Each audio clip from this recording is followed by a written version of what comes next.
Rebirth to love my beast husband. Episode 13। Dhruv की बात सुन सारे शॉक होकर ध्रुव को देखने लगे। ध्रुव काम होकर खड़ा था। अविनाश के साथ साथ शालिनी की माथे पर अब पसीना छूटने लगा था। वह पुलिस ऑफिसर उस सीसीटीवी फुटेज को देख रहा था। मीरा ने जिस स्कॉर्पियो कार को देखा था उसमें कल जो बॉक्सेस रखा जा रहा था उसमें ऑर्गन्स ट्रांसपोर्ट किया जा रहा था। वहां खड़े सीनियर डॉक्टर अविनाश भी साफ साफ उस वीडियो में नजर आ रहा था।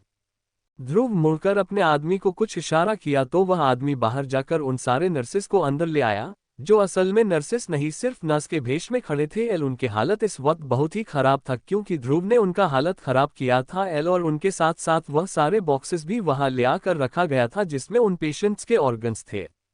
अविनाश पसीना पसीना हो गया था। वह बोला, अंडरस्कोर डॉक्टर ध्रुव, ये सब झूठ है, हमने ऐसा कुछ नहीं किया।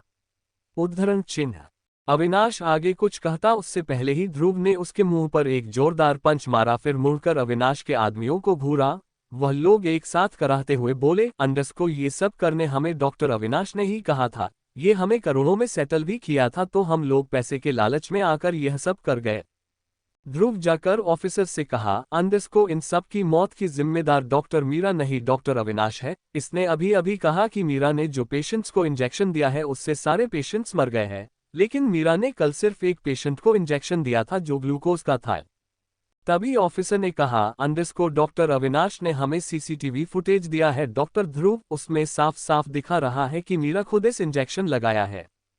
ध्रुव ने हल्के से स्माइल करते हुए कहा, अंडरस्कोर, वह फुटेज एडिटेड है, असली फुटेज मैं आपको दिखाता हूँ।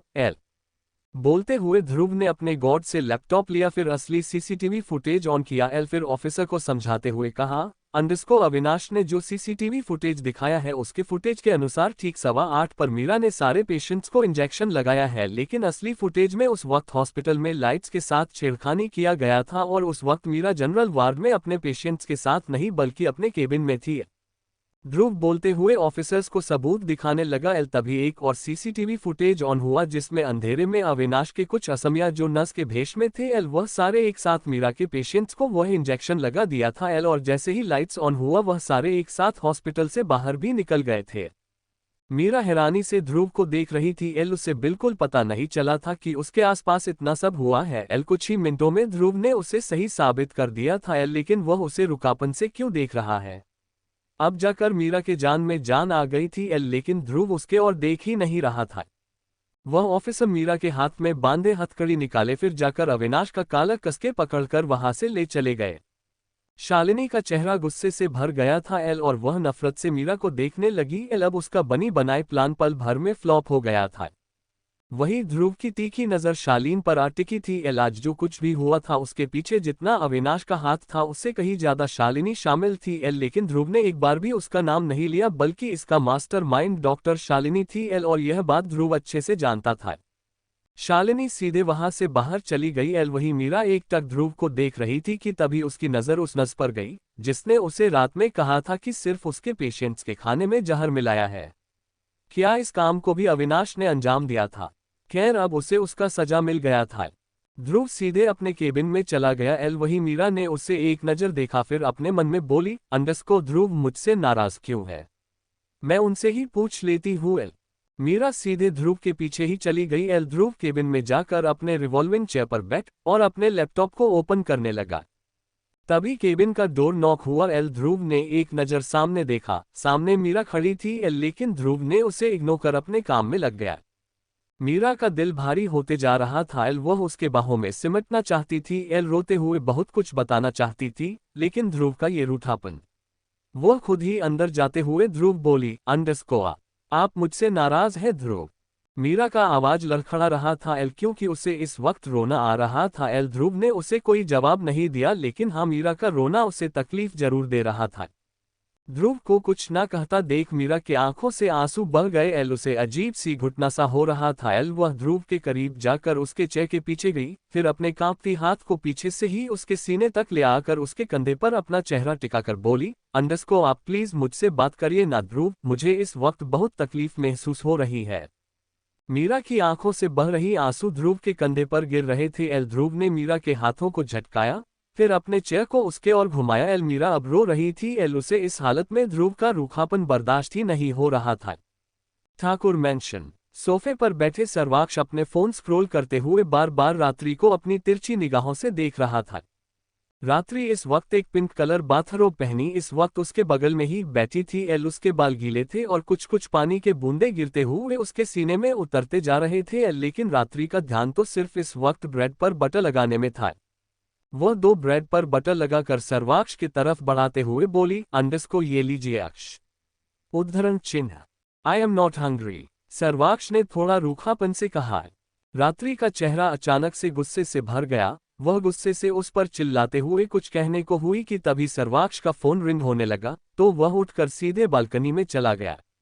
वही रात्रि की दांत भींच गए थे। वह गुस्से से चिढ़ते हुए बोली, अंडरस्को इतना भी क्या नाराज होना, बस थोड़ा ही तो शरारत की थी। रात्रि बिना खाए ही उठकर सीधे क्लोजेट रूम में चली गई। थोड़ी देर में सर्वाक्ष रूम में आया। उसने सोफे की ओर देखा, रात्रि वहां नहीं थी। फिर उसकी नजर ब्रेड बटर पर गई जो ट्रे में अभी भी वैसा ही था। तभी रात्रि क्लोजेट रूम से रेडी होकर बाहर आया। वैसे रिजुल के विला में उनके लिए कपड़े नहीं थे, लेकिन सर्वाक्ष ने सुबह सुबह ही अपने असिस्टेंट से अपने और रात्रि के कपड़े मंगवा लिया था। सर्वाक्ष रात्रि के पास जाते हुए कहा, अंडरस्को बीवी, तुमने अभी तक नाश्ता नहीं किया। उद्धरण चिन्ह। रात्रि ने उसे पहले घूरा फिर बिना कोई जवाब दिए ड्रेसिंग टेबल के पास जाकर अपने बल बनाने लगी। उसे सर्वाक्ष से इस वक्त गुस्सा आ रहा था। वह उससे इतनी छोटी सी बात पर इतना नाराजगी कैसे दिखा सकता है। वैसे सर्वाक्ष उससे इतना भी नाराज नहीं था, वह बस ब्रेड बटर नहीं खाना चाहता था तो उसने सीधे मना कर दिया था। रात्रि को कोई जवाब ना देता देख सर्वाक्ष को गुस्सा आया। वह रात्रि के पास जाकर उसे अपने तरफ घुमाकर कहा, अंडरस्को मैंने कुछ पूछा है तुमसे। उद्धरण चिन्ह। हाँ तो, रात्रि ने चिढ़ते हुए कहा। सर्वाक्ष ने ध्यान से उसे देखा। उसे समझ आ गया था कि उसका ना खाने की वजह से उसकी बीवी नाराज हुई है। वह बिना कुछ कहे रात्रि का हाथ पकड़कर सीधे सोफे के पास जाने को हुआ कि तभी रात्रि ने कहा, अंडरस्को मुझे भूख नहीं है। रात्रि का आवाज गुस्से से भरा था। तभी सर्वाक्ष ने उसे जबरदस्ती सोफे पर बैठाते हुए कहा, अंडरस्को बिना खाए तुम यहां से उठ भी नहीं सकती, समझी। उद्धरण चिन्ह। रात्रि चिल्लाते हुए बोली, अंडरस्को क्यों? आप बिना खाए उठकर अभी बाहर चले गए थे ना? फिर मैं क्यों नहीं? मैंने आपसे खाने को कहा ना, लेकिन आपने मेरी नहीं सुनी तो मैं आपका क्यों सुनूं? मुझे नहीं खाना, मतलब नहीं खाना। चिल्लाते हुए रात्रि ने गुस्से से खाने की ट्रे को भी नीचे फेंक दिया। ये सर्वाक्ष का ऑरा एकदम से सर्द हो गया। वह गुस्से से रात्रि का बाजू पकड़कर चिल्लाकर कहा, अंडरस्को तुम्हारी हिम्मत भी कैसे हुई मुझ पर इस तरह चिल्लाने की? हम। उद्धरण चिन्ह। रात्रि का गुस्सा भी बढ़ता जा रहा था। जब भी सर्वाक्ष गुस्से से चिल्लाने लगता तो रात्रि सहम कर रोने लगती थी, लेकिन इस वक्त रात्रि का मूड स्विंग हो रहा था जो सर्वाक्ष को बिल्कुल समझ नहीं आ रहा था। रात्रि बोली, अंडरस्को मैंने कुछ गलत तो नहीं कहा था ना अक्ष? उद्धरण चिन्ह। रात्रि। सर्वाक्ष ने दांत पीसते हुए रात्रि का नाम लिया। रात्रि गुस्से से उसे घूर रही थी। वह फिर अपने बाजू से सर्वाक्ष के हाथ को हटाने लगी, लेकिन सर्वाक्ष का पकड़ उसके बाजू में अब तक और गुस्से से कस गया था। रात्रि भी गुस्से में ही थी तो उसने पूरे ताकत से सर्वाक्ष के सीने में दोनों हाथ रखकर खुद से दूर धकेलने लगी। सर्वाक्ष को समझ नहीं आ रहा था कि उसकी बीवी उससे इस तरह कब लड़ने लग गई।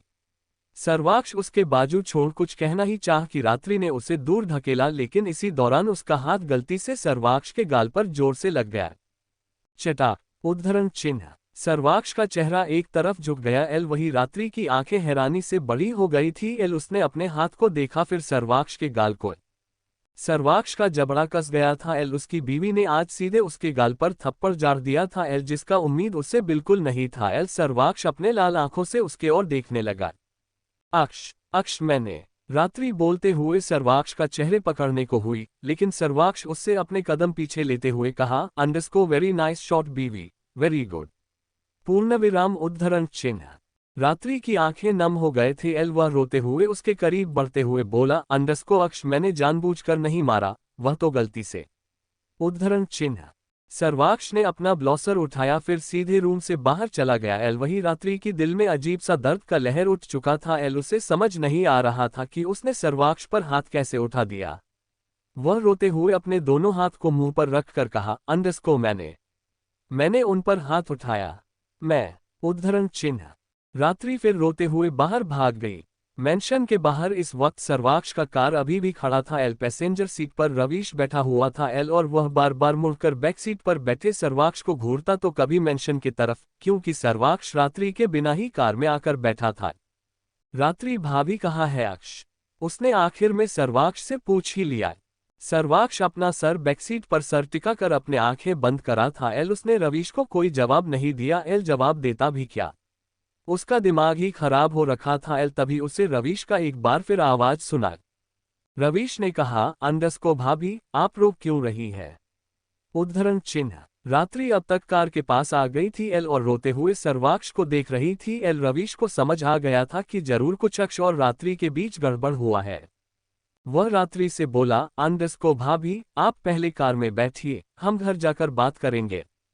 बोलते हुए रवीश ने रात्रि के लिए कार का डोर ओपन करा। रात्रि जाकर सर्वाक्ष के बगल में बैठ गई, लेकिन सर्वाक्ष ने अपने आंखें खोलकर ना एक नजर रात्रि को देखा और ना ही उसे कुछ कहा। एल वही रात्रि रोते हुए उसे ही देख रही थी। एल वह उसके गाल पर हाथ रखने अपने हाथ को आगे बढ़ाई कि तभी सर्वाक्ष बिना आंखें खोले ही उसके तरफ अपना हाथ दिखाया, जैसा कह रहा हो कि उसे अब ना छुए। रात्रि को बहुत रोना आ रहा था। एल वह रोते हुए उससे लिपट गई तो सर्वाक्ष उसी पल उसे खुद से अलग कर गुस्से से चिल्लाकर कहा, अंडस्को, मुझे थोड़ी देर चैन से सांस लेने दोगी? उद्धरण चिन्ह। रात्रि एकदम से सहम गई। एल वही सर्वाक्ष गुस्से से उसे घूर रहा था। एल वह फिर उसके बाजू को छोड़कर अपने लैपटॉप ओपन कर काम करने लगा। वही सामने बैठे रवीश सर्वाक्ष को ही देख रहा था। एल रात्रि के साथ उसका इस तरह बर्ताव करना उसे अच्छा ही नहीं लग रहा था, लेकिन वह बीच में कुछ भी कहना भी ठीक नहीं समझा। वही रात्रि को कुछ समझ नहीं आ रहा था कि वह सर्वाक्ष को मनाए तो कैसे। आज से पहले उसने कभी उस पर हाथ नहीं उठाया था, लेकिन आज वह सर्वाक्ष को बिना कुछ कहे बाहर की ओर देखने लगी। एल उसकी आंखों से आंसू बहते जा रहे थे, जिन्हें वह बार बार साफ साफ भी कर रही थी। करीब 15 मिनट बाद सर्वाक्ष का कार ठाकुर मेंशन के सामने रुका। एल रास्ते भर किसी ने कुछ नहीं कहा था, बस अजीब सा वहां सन्नाटा ही फसरा हुआ था। कार रुकते ही रवीश मुड़कर सर्वाक्ष और रात्रि को देखा। दोनों में से कोई भी कार से उतर ही नहीं रहा था और दोनों ही अलग अलग दिशा में देख रहे थे। रवीश ने कहा, अंडस्को, हम घर पहुंच गए हैं। रात्रि ने अपना सर घुमाकर सर्वाक्ष के ओर देखा। सर्वाक्ष उसके ओर देख ही नहीं रहा था एल, लेकिन उसका चेहरा अभी भी गुस्से से तमतमा रहा था। रात्रि ने धीरे से उसके हाथ पर अपना रखने को हुई कि तभी सर्वाक्ष कार का डोर ओपन कर बाहर चला गया। एल रात्रि को बहुत रोना आ रहा था, लेकिन वह खुद को रोने से रोक भी रही थी। वही सामने बैठे रवीश जाता हुआ सर्वाक्ष को ही देख रहा था। एल वह फिर रात्रि से पूछा, अंडस्को, क्या हुआ भाभी? आप दोनों के बीच झगड़ा हुआ है क्या? उद्धरण चिन्ह। रात्रि ने कहा, अंडस्को, गलती से मैंने सर्वाक्ष पर हाथ उठा दिया भाई। एल क्या? रवीश ने तेज आवाज में कहा। वही ड्राइविंग सीट पर बैठे ड्राइवर का दिल मुंह में आने को हुआ था। एल, उस बेरहम इंसान पर कोई हाथ भी उठा सकता है। रात्रि ने आगे कुछ नहीं कहा और कार से बाहर आकर सीधे अंदर चली गई। एल रवीश हैरानी से अभी भी वही बैठा था। दूसरी तरफ ध्रुव का हॉस्पिटल। मीरा रोते हुए एकटक ध्रुव को देख रही थी। एल जो इस वक्त ज्यादा ही गुस्से में आकर उसे ही घूर रहा था। मीरा अपने घुटनों के बल बैठकर उसके हाथ पकड़ने को हुई कि तभी ध्रुव ने उसके हाथ को झटकाया, फिर रूखेपन से कहा, अंडस्को, तुम अभी जाओ यहां से। मीरा की आंखों से आंसू बह रहे थे। एल उसे नहीं पता था कि ध्रुव उसके साथ ऐसा बर्ताव क्यों कर रहा है। वह बोली, अंडस्को, आप मेरे साथ ऐसा बर्ताव क्यों कर रहे हैं ध्रुव? एक बार बता दो दीजिए प्लीज। पूर्णविराम उद्धरण चिन्ह। मीरा की आवाज हद से ज्यादा दर्द भरा था। एल कल से उसके साथ जो कुछ भी हो रहा था, उस कारण वह कल से कुछ खाए नहीं थी, तो इस वक्त उसे बहुत ही कमजोर महसूस हो रही थी। एल और अब ध्रुव का नाराजगी उसे और कमजोर बना रही थी। एल वह थोड़ी देर उसे ही नम आंखों से देखती रही, फिर बिना कुछ कहे उठने को हुई, लेकिन एकदम से उसका सर घूमने लगा। वह लड़खड़ाने लगी कि तभी ध्रुव उसे जल्दी से पकड़ते हुए कहा, अंडस्को, मीरा तुम ठीक हो ना? उद्धरण चिन्ह। मीरा ने उसे देखते हुए अपना सर हिलाई, फिर उससे अलग होते हुए बोली, अंडस्को, मुझे नहीं पता मैंने आपको कैसे गुस्सा दिलाया है, लेकिन मैं आपसे बहुत प्यार करती हूँ ध्रुव। अच्छा, ध्रुव तंज भरी लहजे में उससे सवाल करा तो मीरा उसे ही ना समझी में देखने लगी। एल, ध्रुव उससे ऐसे टोन में क्यों बात कर रहा है? क्या उसके प्यार पर उसे शक है, या ध्रुव को ऐसा लगता है कि वह उससे प्यार ही नहीं करती है? तभी ध्रुव ने अपने जैकेट में से कुछ तस्वीरों को टेबल पर फेंकते हुए गुस्से से कहा, अंडस्को, ये सब क्या है मीरा? ये लड़का कौन है? और तुमने इसे आई लव यू तक भी कहा है ना। उद्धरण चिन्ह। मीरा ना समझी में सारे तस्वीरों को देखने लगी। एल उसमें मीरा दो लड़के के साथ थी। एल एक उसका छोटा भाई था और दूसरा उसका दोस्त। उन तस्वीरों में मीरा से उसके भाई से ज्यादा उसका दोस्त ही चिपका हुआ था। मीरा फिर ध्रुव को देख पूछी, को आप ये तस्वीर देखकर मुझ पर शक कर रहे हैं? आपको पता है ये दोनों मुझसे कितने छोटे हैं? उद्धरण चिन्ह। वह दोनों लड़के मीरा से 5 साल छोटे थे। एल लेकिन मसाला ये था कि मीरा के भाई मिथुन का दोस्त मीरा को लाइक करता था। एल उसका एज भी मिथुन जितना ही था और मीरा उसे अपना भाई ही मानती थी, लेकिन वह लड़का मीरा को अपने गर्लफ्रेंड मानता था और उसने कई बार मीरा को तंग कर उसके मुंह से आई लव यू भी बुलावा लिया था। एल और ध्रुव को इन सब के बारे में उसी लड़के से ही पता चला था, क्योंकि वह लड़का खुद ध्रुव के पास आकर उसके जैसे गैंगस्टर को धमकी दे गया था कि वह मीरा का बॉयफ्रेंड है। ध्रुव अपने दांत पीसते हुए कहा, को उसने मुझे खुद कहा और मुझे एक वीडियो दिखाकर भी बताया कि तुमने उसे कई बार आई लव यू कहा है। क्या तुम उससे प्यार करती हो या मुझे धोखा दे रही हो? उद्धरण चिन्ह। मीरा को अब हंसी आ रही थी। एल उसे नहीं लगा था कि ध्रुव उस पर इस वजह से गुस्सा होगा। एल वह झुककर ध्रुव के गाल पर किस की, फिर उसके गले लगते हुए बोली, को वह बच्चा है ध्रुव, उससे आपको जलना नहीं चाहिए। ध्रुव गुस्से से मीरा को खुद से अलग कर घूरने लगा। एल तभी मीरा दबी हुई आवाज में बोली, को बहुत तकलीफ हो रही है Dhruv, I am feeling L L. Meera कितना कमजोर हुई है यह उसके चेहरे और लड़खड़ाती आवाज से साफ साफ पता चल रहा था। एल लेकिन ध्रुव को मीरा पर गुस्सा भी आ रहा था, लेकिन उसकी तबीयत के बारे में सोच वह इसके बारे में बाद में बात करने का सोचकर उसे अपने गोद में उठाया फिर बाहर चला गया। खुराना मैंशन। रुक्मणी और भावेश अभी भी खुराना मैंशन में ही रह रहे थे एल, क्योंकि उन्हें इस वक्त बेसब्री से रात्रि का ही इंतजार था। वैसे उन्हें सर्वाक्ष ने कह दिया था कि रात्रि अब बिल्कुल ठीक है एल, लेकिन फिर भी उन्हें जब तक रात्रि को नहीं देखते तब तक चैन नहीं मिलने वाला था। एल वह दोनों आपस में बात करते हुए बैठे थे कि तभी उनकी नजर सर्वाक्ष पर गई, जो गुस्से से अंदर आ रहा था। भावेश और रुक्मणी एक दूसरे को देखे फिर उसे कुछ कहने को हुए कि तभी उन दोनों की मुंह से रात्रि का नाम जोर से चिक में निकल गया। रात्रि। उद्धरण चिन्ह। भावेश और रुक्मणी की आवाज सुन सर्वाक्ष की कदम अपने जगह में ही जम गए। वह जल्दी से मुड़कर देखा तो उसकी सांसें ही अटक गए। खुराना मैंशन। रात्रि। उद्धरण चिन्ह। सर्वाक्ष गुस्से से अपने रूम की तरफ जा रहा था एल की तभी उसके कान में रुक्मणी और भावेश की घबराहट से भरी आवाज सुनाई दी। जैसे ही उनकी आवाज सर्वाक्ष के कान में गूंजी, सर्वाक्ष के कदम अपने जगह में ही जम गए। वह जल्दी से मुड़कर सामने देखा तो उसकी सांसें अटक गए। डोर के पास रात्रि मुंह के बल गिरी थी और उसके तरफ भावेश और रुक्मणी भागते हुए जा रहे थे। रात्रि बच्चा तुम ठीक हो ना? भावेश जल्दी से जाकर उसे उठाते हुए चिंता भरी लहजे में बोले। रात्रि ठीक से खड़े होते हुए एक नजर सर्वाक्ष को देखी, जो अभी भी सीढ़ियों के पास ही खड़ा था। एल उसे अपने पास आता ना देख रात्रि को बहुत बुरा लगा। वह फिर रुक्मणी और भावेश से बोली, को मैं ठीक हूँ दादू। एल। रुक्मणी और भावेश उसे लेकर हाल में चले गए। एल सर्वाक्ष अपने जगह में ही जम गया था। एल रात्रि को गिरा हुआ देख उसके सांसें ही अटक सी गई थी। वह इतना घबरा गया था कि वह कुछ रिएक्ट करने की हालत में ही नहीं था। लेकिन रात्रि अब ठीक लग रही थी। एल वह एक गहरी सांस लेते हुए उसके ओर बढ़ने लगा कि तभी उसका फोन रिंग होने लगा। सर्वाक्ष रुककर अपना फोन चेक किया फिर सीधे स्टडी रूम के तरफ चला गया। वही सोफे पर बैठे रात्रि का पूरा ध्यान सर्वाक्ष के पर ही था। एल सर्वाक्ष को इस तरह का रूखापन रात्रि को बिल्कुल बर्दाश्त नहीं हो रहा था। एल उसकी आंखों से आंसू बहने लगे थे। एल वही भावेश और रुक्मणी रात्रि को चेक कर रहे थे कि कहीं रात्रि को कहीं चोट तो नहीं लगी, कहीं उसे दर्द तो नहीं हो रहा। वह दोनों रात्रि को रोता देख हड़बड़ा गए। एल वह दोनों जल्दी से बोले, को बच्चा तुम्हें कहीं दर्द हो रहा है? गिरने से तुम्हें लगी तो नहीं? हम अभी डॉक्टर को कॉल करते हैं। उद्धरण चिन्ह। भावेश ने फिर सर्वाक्ष को जोर से आवाज लगाया। सर्वाक्ष। उद्धरण चिन्ह। भावेश का आवाज बेहद बेचैनी और घबराहट से भर गया था। एल वही स्टडी रूम की तरफ बढ़ रहे सर्वाक्ष के रोंगटे खड़े किए थे। एल कहीं उसकी बीवी को कुछ हुआ तो नहीं? वह जल्दी से भागते हुए हाल की तरफ आया। नहीं नहीं दादू, आप उन्हें मत बुलाए। एल भावेश को इस तरह सर्वाक्ष को आवाज लगाता देख रात्रि उसे रोकते हुए बोली। वही रात्रि का रोना भावेश और रुक्मणी से देखा नहीं जा रहा था। एल उन्हें समझ नहीं आ रहा था कि रात्रि आखिर इस तरह रो क्यों रही है। क्या उसे गिरने की वजह से कई चोट लगी है? अगर ऐसी बात है तो उन्हें अभी के अभी डॉक्टर को कॉल करना होगा। एल तो भावेश बिना भाव के सर्वाक्ष को आवाज लगाने लगा। लेकिन तभी रात्रि उसे फिर से रोकते हुए बोली, अंडस्को मैंने कहा ना दादू, मैं ठीक हूँ, बिल्कुल ठीक हूँ, मुझे कुछ भी नहीं हुआ है, मुझे कोई चोट भी नहीं लगी है। तभी रुक्मिणी रात्रि का चेहरा अपने तरफ घुमाते हुए प्यार भरी लहजे में पूछी, अंडस्को फिर तुम इतना रो क्यों रही हो बच्चा? तुम्हें कहीं तो दर्द हो रहा होगा ना, इसीलिए तो तुम। उद्धरण चिन्ह। रुक्मिणी आगे कहती उससे पहले ही रात्रि रोते हुए अपना सर नामे हिलाकर बोली, अंडस्को मुझे कहीं दर्द नहीं हो रहा है दादी, लेकिन मुझे बहुत रोना आ रहा है।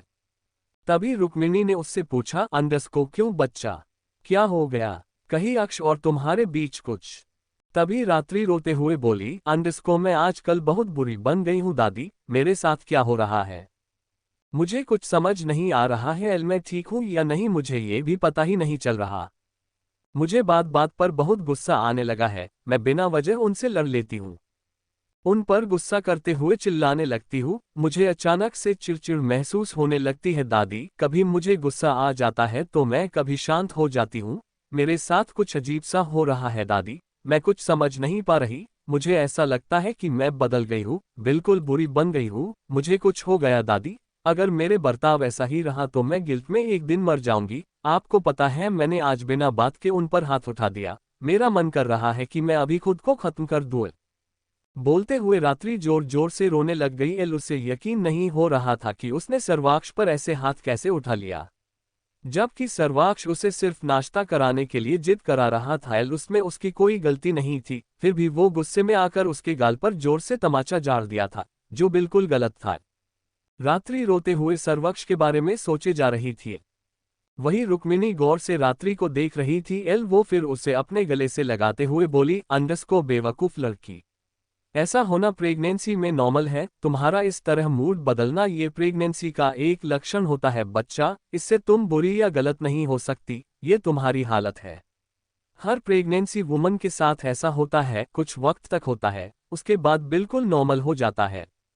रात्रि ने जैसे ही रुक्मिणी की बात सुना, वो अपना सर ऊपर कर सिसकते हुए रुक्मिणी को देखने लगी। तभी रुक्मिणी उसके आंसू पोंछते हुए आगे बोली, अंडस्को तुम्हें पता है, जब मैं प्रेग्नेंट थी ना तब मैं भी ऐसा ही करती थी, मेरा भी मूड हर पल बदल जाता था, कभी मैं गुस्से से चिल्ला जाती तो कभी शांत, कभी कभी तो मैं तुम्हारे दादू को कूटती भी थी, लेकिन तुम्हारे दादू समझदार थे, उन्होंने मेरे कंडीशन समझते हुए मेरा ख्याल रखा, लेकिन तुम्हारा पति बिल्कुल समझदार नहीं है, तुम चिंता मत करो, मैं उसे समझा देती हूँ।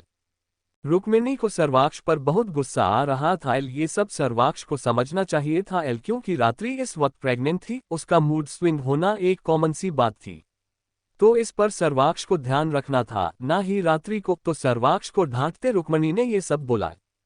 तभी रात्रि उसे रोकते हुए बोली, अंडस्को नहीं नहीं दादी, मेरे अक्ष बहुत अच्छे हैं, मेरा बहुत वह अच्छे से ख्याल रखते हैं, मैं ही थी जो उनकी बात ना मानी और उन पर ही गुस्सा कर उन पर हाथ उठाया।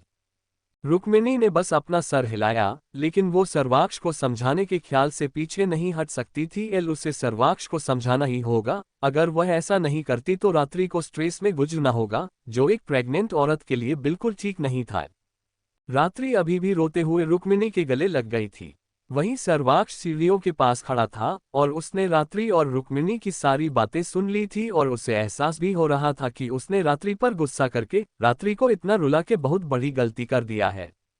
उसे रात्रि की हालत को समझना चाहिए था, बल्कि उसने तो उस पर गुस्सा करके उसे और स्ट्रेस और टेंशन में डाल दिया था। वो लड़की उसके लिए रो रही थी क्योंकि उसने गलती से उस पर हाथ जो उठाया था, लेकिन वो खुद ये कैसे भूल गया कि उसकी बीवी प्रेग्नेंट है। उसका हालत कैसे होते हैं इसके बारे में उसने ध्यान क्यों नहीं दिया। सर्वाक्ष को इस वक्त खुद पर ही गुस्सा आ रहा था। उसने इतनी लापरवाही कैसे दिखाई। वो धीरे से रात्रि के पास गया। रात्रि रोते हुए यही सोच रही थी कि वो सर्वाक्ष से माफी मांगे तो कैसे मांगे। सर्वाक्ष उससे सीधी मुंह बात तक नहीं कर रहा था, उसकी गिरने से भी वो उसके पास नहीं आया था, तो क्या सर्वाक्ष उससे इतना नाराज हो गया कि उसके गिरने से उससे फर्क ही नहीं पड़ा हो। क्या उसने सर्वाक्ष को इतना गुस्सा दिला दिया, क्या उसने उसे खो दिया। रात्रि का इस वक्त भी मूड स्विंग हो रहा था, जिस वजह से उसे समझ नहीं आ रहा था कि वो क्या क्या सोचे जा रही है। सर्वाक्ष धीरे से रात्रि के पास आया। रात्रि अभी भी रुक्मिणी की गले लगी हुई बैठी थी। सर्वाक्ष के करीब आते ही वह अपना सर ऊपर कर उसे ही रोते हुए देखने लगी। वही सर्वाक्ष बिना कुछ कहे एकदम से अपने गोद में उठाया एल। तभी भावेश ने उसे गुस्से से कहा, अक्ष मुझे तुमसे अभी बात करनी है। भावेश की बात सुनकर सर्वाक्ष ने बस हाँ में अपना सर हिलाया। वहीं भावेश को सर्वाक्ष पर बहुत गुस्सा आ रहा था। वो अपनी बीवी को इस तरह कैसे रुला सकता है, वो भी प्रेगनेंसी के हालत में। उसे उसका अच्छे से ख्याल रखना चाहिए था, लेकिन सर्वाक्ष उस पर गुस्सा करते हुए, उसे रुलाते हुए उसे तकलीफ दे रहा था। इससे रात्रि और उसके बच्चे पर कैसा असर पड़ सकता है, इसका अंदाज अक्ष को है भी या नहीं। सर्वाक्ष की इतनी लापरवाही देख भावेश और रुक्मिणी दोनों ही उससे नाराज हो गए थे। वो उसे बहुत डांटना चाहते थे, लेकिन वो रात्रि के सामने कुछ कहना नहीं चाहते थे, जिस वजह से वो अभी दोनों चुप ही रहे। वही सर्वाक्ष रात्रि को ले जाने लगा। फिर वह रुककर रुक्मिणी से कहा, दादी, इसने सुबह से कुछ नहीं खाया है, आप प्लीज इसके लिए कुछ रूम में भिजवा दीजिएगा। रुक्मिणी उसे गुस्से से घूर रही थी, लेकिन सर्वाक्ष की बात सुनकर उसने बस हाँ में सर हिलाया और उठकर किचन की तरफ चली गई। वहीं सर्वाक्ष रात्रि को लेकर सीधे अपने रूम की तरफ चला गया। रात्रि हैरानी से एकटक सर्वाक्ष को देख रही थी। उसे नहीं लगा था कि सर्वाक्ष उसके पास इस तरह आकर उसे प्यार से गोद में उठाएगा, बल्कि उसने उसे अभी तक उसे मनाया भी नहीं था। रात्रि हैरानी से सर्वाक्ष को देख रही थी। सर्वाक्ष उसे नाराजगी से नहीं देख रहा था, वो उसे अजीब नजरों से देख रहा था, जिसमें नाराजगी जरा भी नहीं थी।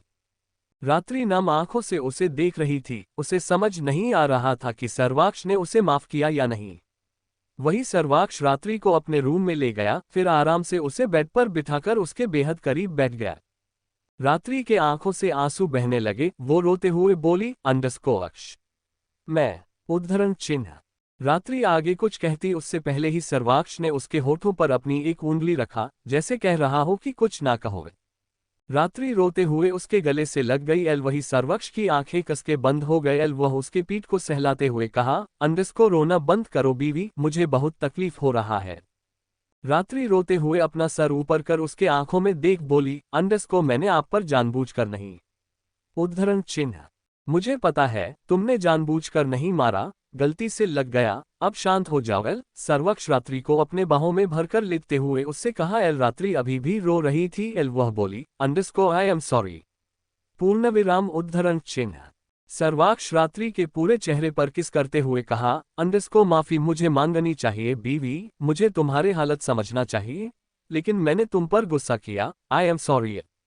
रात्रि रोते हुए सर्वाक्ष को ही देख रही थी। वह फिर उसके गाल पर हाथ रखकर सहलाने लगी। वह वही गाल था जिस पर उसने हाथ उठाया था। सर्वाक्ष उसके हाथ को पकड़कर उसके हथेली को चूमा, फिर उसके माथे पर किसकर कहा, अब रोना बंद करो बच्चा।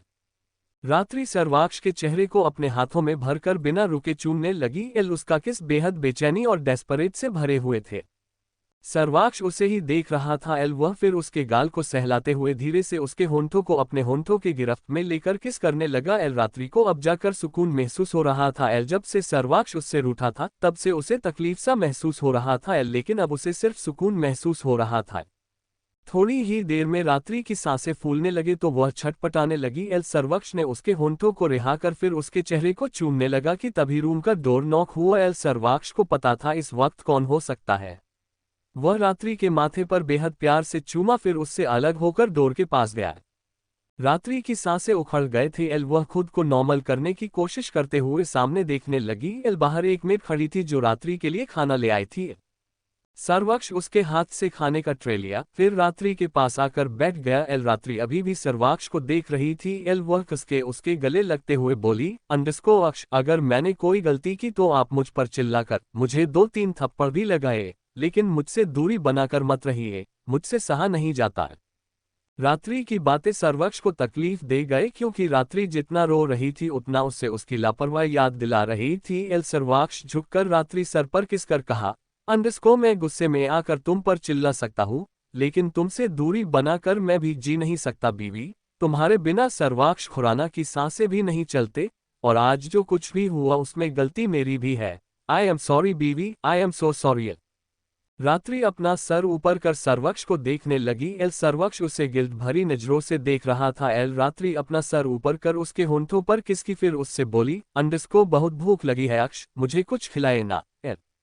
सर्वक्ष हल्के से मुस्कुराया, फिर रात्रि को खिलाने लगा। एल रात्रि बीच बीच में उसे खिला भी रही थी और उसके पूरे चेहरे पर किस भी कर रही थी।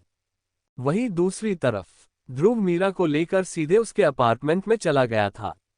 मीरा की तबीयत ठीक नहीं थी, वैसे उसे बुखार या फिर कोई बीमारी नहीं हुई थी, बस वो कमजोर सी हो गई थी एल, क्योंकि शालिनी की बिछाए हुए जाल में फंसकर दिन रात वह रोते रोते थक सी गई थी एल, और रोते हुए उसने अपने हालत को भी काफी बिगाड़ दिया था, जिस वजह से ध्रुव को उसका ख्याल रखना पड़ रहा था, लेकिन वो अभी भी उससे नाराज था।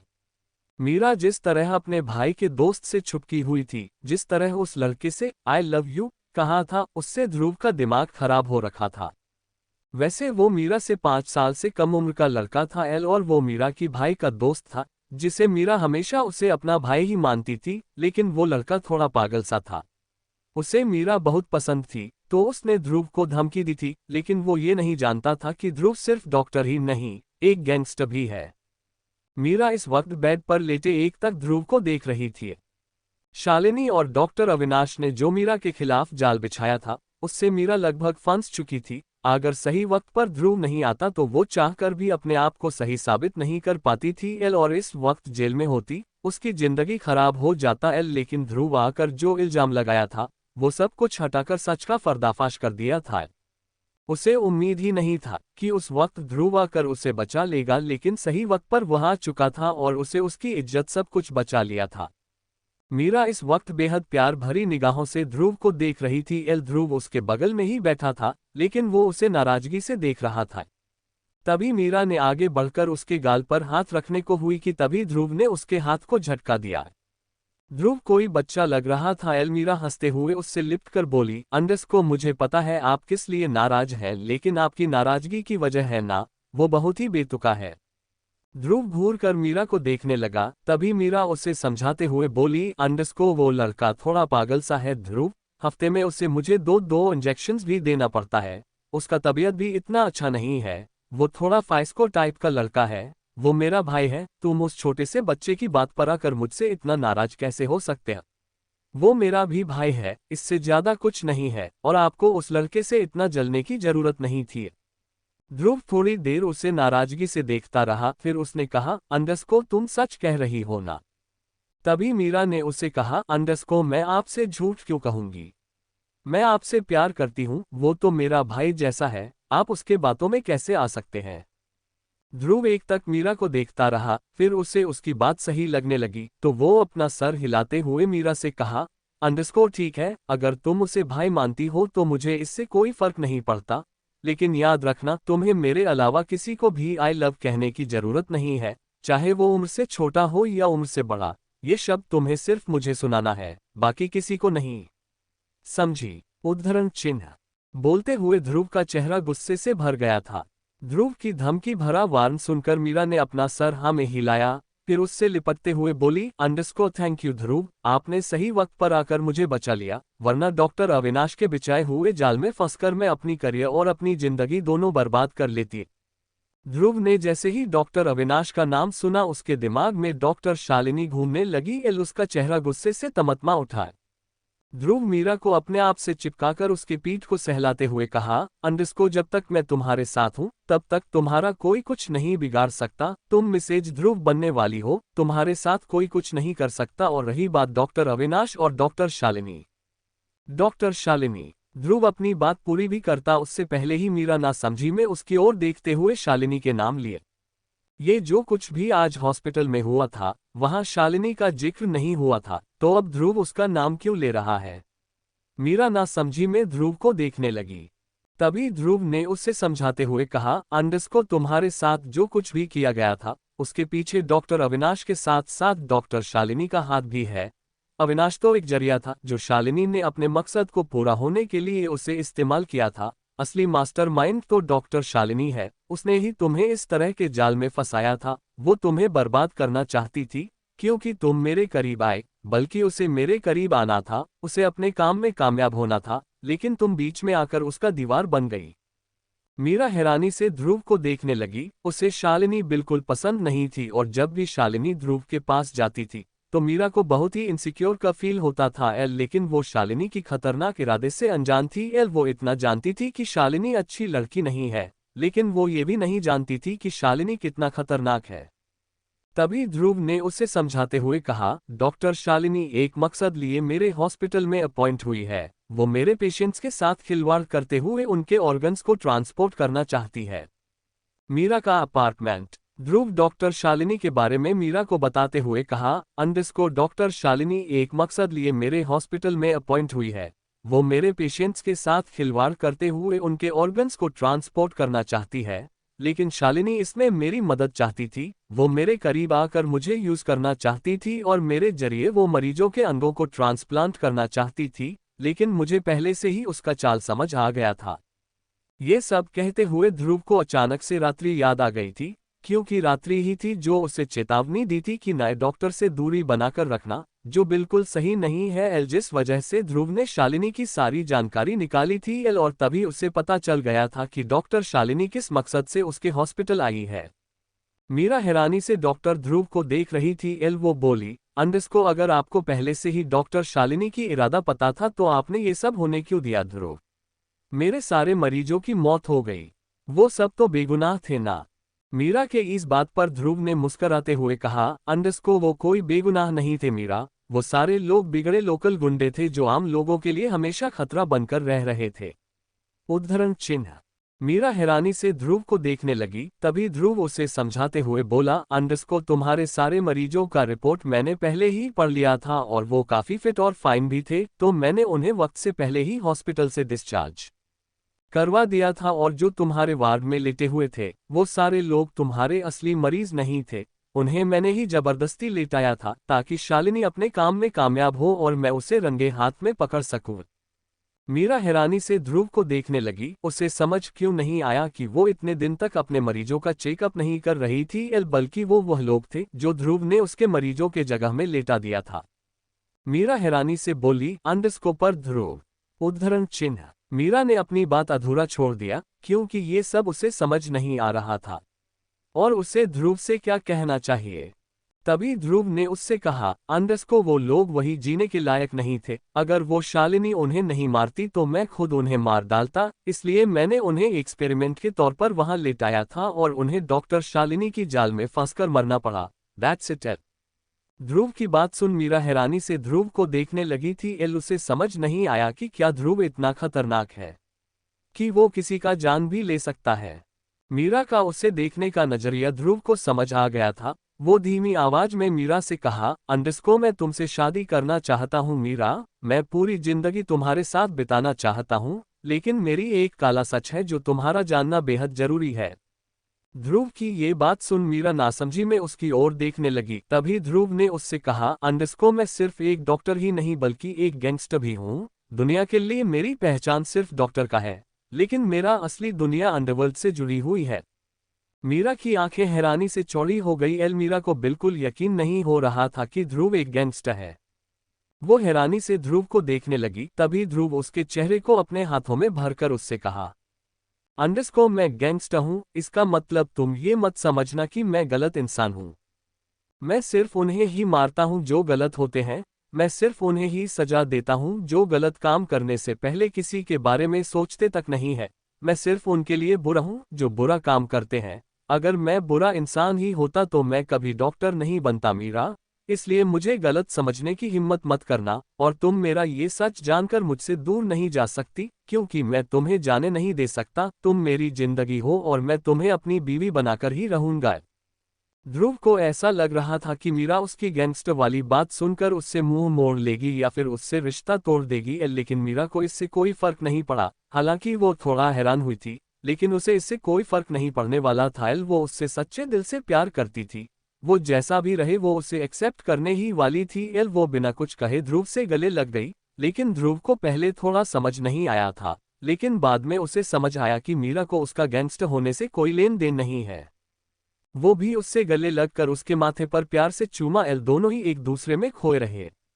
तो वही दूसरी तरफ रविश और रूही का भी यही हाल था। रूही ने रविश को एक्सेप्ट कर लिया था। रविश ने उसे ये भी बता दिया था कि वो एक गैंगस्टर है। वो नहीं चाहता था कि रूही किसी अंधेरे में रहकर उससे प्यार करे। तो इसलिए रविश ने उसे सारी बातें बता दी थी। वह रूही से प्यार करने लगा था तो वह अब उससे दूर नहीं रहना चाहता था। वह दोनों भी एक दूसरे में खोए अपनी आगे वाली जिंदगी के बारे में सोचने लगे। रात का वक्त। सर्वाक्ष इस वक्त रात्रि को लेकर बालकनी में रखे हुए एक झूले में बैठा हुआ था। रात्रि पूरी तरह उसके ऊपर ही लेटी हुई थी और उसका चेहरा सर्वाक्ष के सीने में छुप सा गया था। वही सर्वाक्ष उसके पीठ को सहलाते हुए उसे सुला रहा था। रात्रि की आंखें भारी हो रही थीं और वो धीरे धीरे नींद में जा रही थी। थोड़ी देर में सर्वाक्ष को जब रात्रि की धीमी सांसें अपने सीने में महसूस हुई, वो अपना सर झुकाकर रात्रि की ओर देखा। रात्रि सो गई थी, जो किसी बच्चे की तरह लग रही थी। सर्वाक्ष ने प्यार से उसके माथे पर चूमा, फिर उसे लेकर आराम से रूम में आया, फिर उसे बेड पर लेटाकर रूम से बाहर चला गया। वो अभी सीढ़ियों के पास जा ही रहा था कि तभी उसके पास रविश जल्दी से आया, लेकिन उसके चेहरे पर हैरान भरी भाव थे। सर्वाक्ष को समझ नहीं आया कि रविश इतना घबराहट से क्यों आया है। वो उसे देख कुछ कहता उससे पहले ही रविश ने कहा, अंडरस्को एक मर्डर हुआ है। सर्वाक्ष की आंखें अचानक से गहरी हो गई। उसे नहीं पता था कि किसकी मौत की खबर उसे मिलेगी। उसने रविश से बात की, अंडरस्को क्या कह रहे हो तुम? किसकी मर्डर हुई है? उद्धरण चिन्ह प्रियांश जाधव। रविश ने उससे कहा, what? It's not possible. Sarvaksh उसे हैरानी से देखते हुए कहा। तभी रविश ने उसे समझाते हुए कहा, अंडरस्को मैं सच कह रहा हूँ अक्ष, अभी भी टीवी और सब न्यूज में दिखाया जा रहा है। रशिया में तो इसका जश्न ही मनाया जा रहा है कि एक माफिया डॉन का मौत हुआ है, और सुनने में ये भी आ रहा है कि आज सुबह ही रात्रि के डेड रिजुल ठाकुर और प्रियांश की मीटिंग हुई थी, जो काफी लंबी थी, तो कहीं कहीं रिजुल ही। उद्धरण चिन्ह। रविश बोलते बोलते रुक गया क्योंकि उसे समझ नहीं आ रहा था कि उसे क्या कहना चाहिए। सर्वाक्ष सीधे स्टडी रूम में चला गया। थोड़ी देर बाद अपने असिस्टेंट से बात करने के बाद सर्वाक्ष पता चला कि रविश ने जो न्यूज लाया था वो बिल्कुल सच है। प्रियांश के साथ साथ उसका असिस्टेंट उदय का भी मर्डर हो चुका था, लेकिन कैसे, ये किसी को नहीं पता चल रहा था। सर्वाक्ष को अब रिजुल से बात करना था, क्योंकि असली राज तो रिजुल ही बताने वाला था। जितना तेजी से क्रियांश की मौत की खबर फैल रही थी, उतना ही तेजी से ये भी कहा जा रहा था कि क्रियांश के मौत के पीछे रिजुल ही है। थोड़ी देर बाद सर्वाक्ष रूम में आकर देखा कि रात्रि अभी भी सो रही है। सर्वाक्ष सीधे अपने क्लोजेट रूम में गया, फिर ब्लैक सूट पहनकर रूम से बाहर चला गया।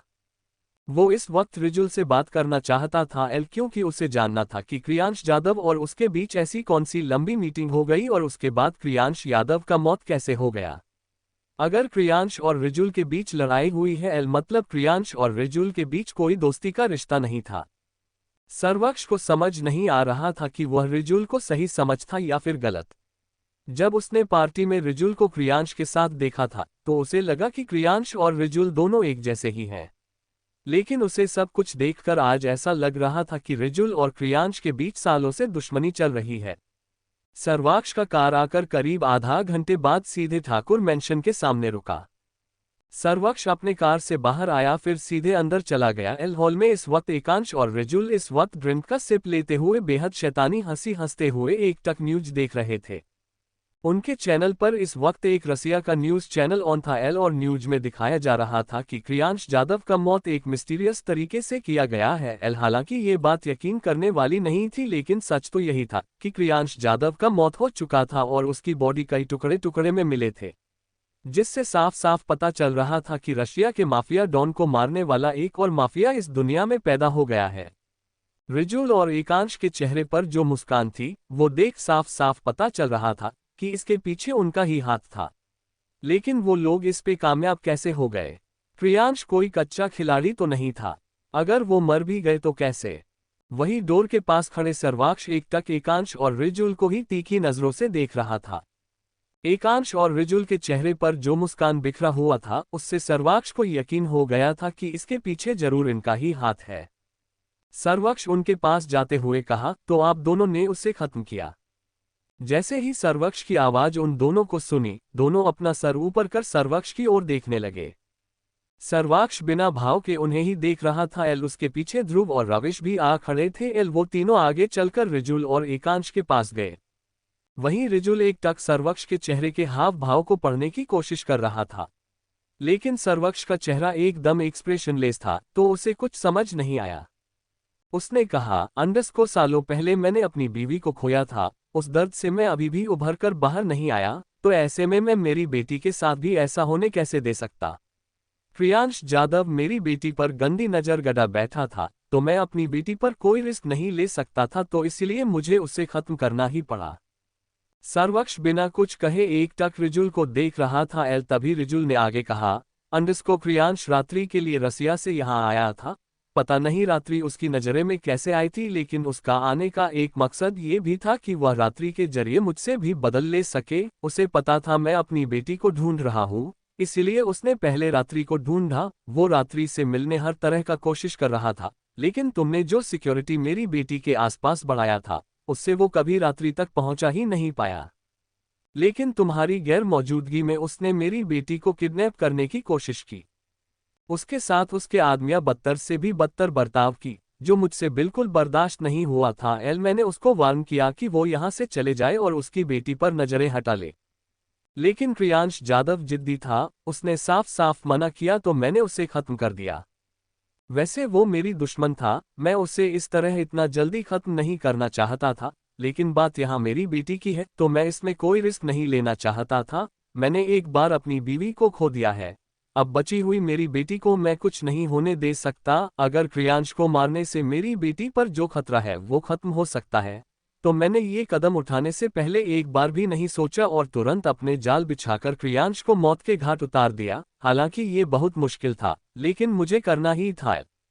रिजुल इतना बोलकर सर्वक्ष को देखने लगा। वो जानता था सर्वक्ष उसे गलत समझता है, लेकिन उसे अपने हिस्से में जितना सफाई देना था उसने दे दिया। वह ना उसकी गलतफहमी दूर करना चाहता था और ना ही उसे यह यकीन दिलाना चाह रहा था कि उसका और प्रियांश के बीच सिर्फ दुश्मन का रिश्ता है।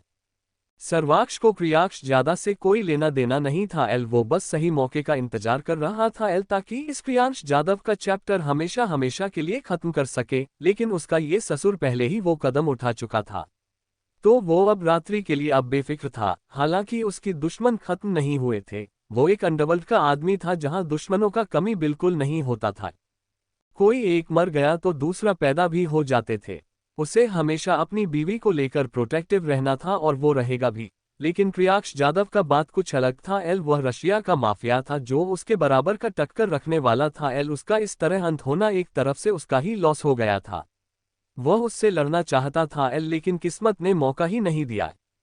सर्वक्ष रिजुल को थोड़ी देर देखा, फिर बिना कुछ कहे वहां से जाने को हुआ कि तभी रिजुल उसे रोकते हुए कहा, अंडरस्को मैंने कल एक छोटी सी पार्टी रखी है, तुम रात्रि को लेकर कल। उद्धरण चिन्ह। रिजुल अपनी बात पूरा करता उससे पहले ही सर्वाक्ष मुड़कर रिजुल से बोला, अंडरस्को मैं नहीं आ सकता, लेकिन मैं अपनी बीवी को भेज दूंगा। इतना बोलकर सर्वाक्ष रवि और ध्रुव के साथ वहां से चला गया। वहीं दूसरी तरफ शालिनी इस वक्त एक सुनसान रास्ते में भागते जा रही थी। उसका पूरा चेहरा डर से पीला पड़ गया था और उसका शरीर अजीब तरह से तपते हुए कांप रहा था। ऐसा लग रहा था कि शालिनी को किसी ने हाई डोज का ड्रग दिया हो। शालिनी भागते भागते एक कार से आकर टकरा गई, जो इस वक्त उसके सामने जोर से ब्रेक लगाते हुए रुक गया था।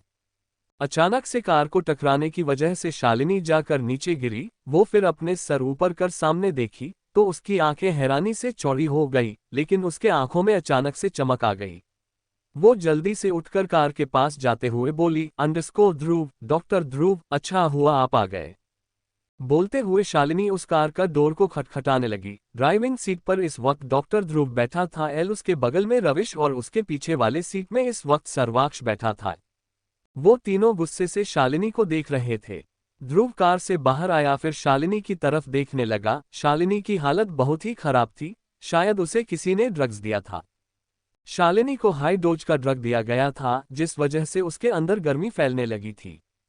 वो इस वक्त बहुत ही तकलीफ में थी, उसका चेहरा पूरा लाल हो उठा था। वहीं ध्रुव उसे दयालु मुस्कान लिए उसे देख रहा था। तभी शालिनी बोली, डॉक्टर ध्रुव, कुछ हो रहा है, मुझे बहुत कुछ अजीब सा लग रहा है, प्लीज। शालिनी बोलते बोलते रुक गई, क्योंकि ध्रुव हंसने लगा था। वो हैरानी से ध्रुव को देखने लगी कि तभी ध्रुव ने कहा, अंडरस्को तुम्हारी इस हालत का जिम्मेदार मैं हूं। मैंने ही तुम्हें हाई डोज का ड्रग दिलाया है, क्योंकि तुमने जो हरकत मेरी हॉस्पिटल में आकर की थी न, उसकी ये भुगताना है। बोलते हुए ध्रुव ने अपने जेब से गन निकाला और एक एक कर उसमें से बुलेट्स भरने लगा। शालिनी को समझ नहीं आया कि ध्रुव ये क्या कह रहा है, क्या उसने उसे ड्रग दिया, लेकिन क्यों? क्या ध्रुव को उसकी सारी इंफॉर्मेशन पता है? वो जानता है कि वो किस मकसद से उसके हॉस्पिटल गई थी। तभी ध्रुव ने उसके सर पर अपना गन तानते हुए कहा, अंडरस्को तुम मेरे हॉस्पिटल में आकर मेरे पेशेंट्स के साथ खिलवाड़ करते हुए मुझे यूज करने की प्लान बना रही थी ना? लेकिन मैं किसी बाजीगर से कम नहीं हूं, मैंने तुम्हारा गेम पलटा दिया। वैसे तो मैं तुम्हें आसानी से आज डॉक्टर अविनाश के साथ ही जेल भिजवा सकता था, लेकिन तुम्हें क्या होता जेल में? तुम्हें कुछ साल तक का जेल होता, उसके बाद तुम फिर बाहर आती, फिर अपने यही काम शुरू करती। इसलिए मैंने तुम्हारे लिए अलग सा जाल बिछाया, ताकि तुम्हें आराम से मौत का घाट उतार सकूं। शालिनी के चेहरे के रंग उड़ गए। उसने कभी सोचा नहीं था कि ध्रुव इस तरह ऐसे वार करेगा। उसे तो भनक भी नहीं लगा था कि ध्रुव उसके लिए कोई जाल भी बिछाया है। ध्रुव ने कहा, अंडरस्को तुमने आज मेरी मीरा के साथ बहुत कुछ गलत किया था, तो उसका बदला लेने के लिए मैंने तुम्हें कुत्ते की इस सुनसान जगह में भगाने पर मजबूर किया। अब मैं तुम्हारे साथ खेल खेलते खेलते थक गया हूं, तो तुम्हें भी अब मर जाना चाहिए, ताकि मैं थोड़ा फ्री हो सकूं। बोलते हुए ध्रुव ने एक साथ 2-3 गोली सीधे शालिनी के बदन में घुसा दी। शालिनी हैरानी से अभी भी ध्रुव को देख रही थी। देखते ही देखते उसका पूरा शरीर खून से लथपथ हो गया और वो नीचे धड़ाम से गिर गई। ध्रुव ने सोचा, जब उसने पहली बार शालिनी को देखा था तो उसे एक अच्छी लड़की लगी थी, लेकिन रात्रि ने जब उसके दिमाग में शालिनी के बारे में शक पैदा किया था, तभी वो अलर्ट हो गया था। अगर वो रात्रि की बात नहीं मानता, तो पिछले जन्म में उसका जिस तरह से रेपुटेशन खराब हुआ था, जिस तरह वो मौत के मुंह में गया था, बिल्कुल इसी जन्म में भी वही होने वाला था। लेकिन रात्रि की बदौलत उसने इस बार किसी को कुछ नहीं होने दिया था। थोड़ी देर बाद ध्रुव के बॉडीगार्ड्स आकर शालिनी की लाश को वहां से ले चले। फिर रविश, सर्वक्ष और ध्रुव तीनों ही मेंशन के लिए चले गए। सब कुछ अब शांत हो गया था, लेकिन रात्रि को अभी भी ये खबर नहीं मिला था कि क्रियांश ज्यादा इस दुनिया में नहीं रहा। क्रियांश ज्यादा को मारने का हक सिर्फ और सिर्फ रात्रि का था। वो उसका शिकार था, लेकिन उसके बाप ने उसका शिकार कर दिया था। सुबह का वक्त, सर्वाक्ष के बाहों में सुकून की नींद लिए रात्रि अपने आंखें मलते हुए उठकर बैठ गई। बेड पर इस वक्त वो अकेली थी। वो अपना नजरें इधर उधर दौड़ाने लगी, जैसे वो सर्वाक्ष को ढूंढ रही हो। तभी क्लोजेट रूम का डोर खोलते हुए सर्वाक्ष बाहर आया। रात्रि अपना सर घुमाकर क्लोजेट रूम की तरफ देखिए। सर्वाक्ष इस वक्त अपने टाई का नॉट बांधते हुए क्लोजेट रूम से बाहर आ रहा था। रात्रि उसे टिमटिमाते हुए देख रही थी। तभी सर्वाक्ष ने उससे कहा, अंडरस्को गुड मॉर्निंग बीवी। रात्रि हल्के से मुस्कुराई, फिर उठकर उसके पास चली गई। सर्वाक्ष अपने टाई का नॉट बांधने की कोशिश कर रहा था। तभी रात्रि खुद ही उसका टाई का नॉट बांधते हुए बोली, अंडरस्को आप अभी ऑफिस जा रहे हैं? उद्धरण चिन्ह। सर्वाक्ष चुप होकर उसके माथे पर किस किया, फिर उसे कमर से पकड़कर अपने आप से चिपकाते हुए कहा, अंडरस्को हाँ, मुझे एक जरूरी मीटिंग अटेंड करने जाना है। मेरे आने में देर हो जाएगा। तुम ठीक से नाश्ता कर लेना, उसके बाद लंच, उसके बाद। उद्धरण चिन्ह। बोलते बोलते सर्वाक्ष रुक गया, क्योंकि उसे अचानक से रिजुल की बात याद आ गई, जिसने आज एक पार्टी रखा था और उसने उसे इनवाइट भी किया था। लेकिन वो जा नहीं सकता था, क्योंकि उसे कहीं जाना भी था। वो रात्रि से आगे बोला, अंडरस्को तुम्हारे डैड ने आज एक पार्टी रखा है। मैं ड्राइवर से कह दूंगा, तुम सीधे ठाकुर मेंशन चले जाना, ठीक है? उद्धरण चिन्ह। रात्रि हैरानी से सर्वाक्ष को देखने लगी। उसे समझ नहीं आया कि उसके बाप ने पार्टी रखा है, लेकिन किस लिए? वो उससे पूछी, अंडरस्को पार्टी? किस चीज का पार्टी? तभी सर्वाक्ष ने उससे कहा, अंडरस्को ये तो मैंने तुम्हारे डैड से पूछा ही नहीं, जब तुम जाओगी तुम खुद ही पूछ लेना।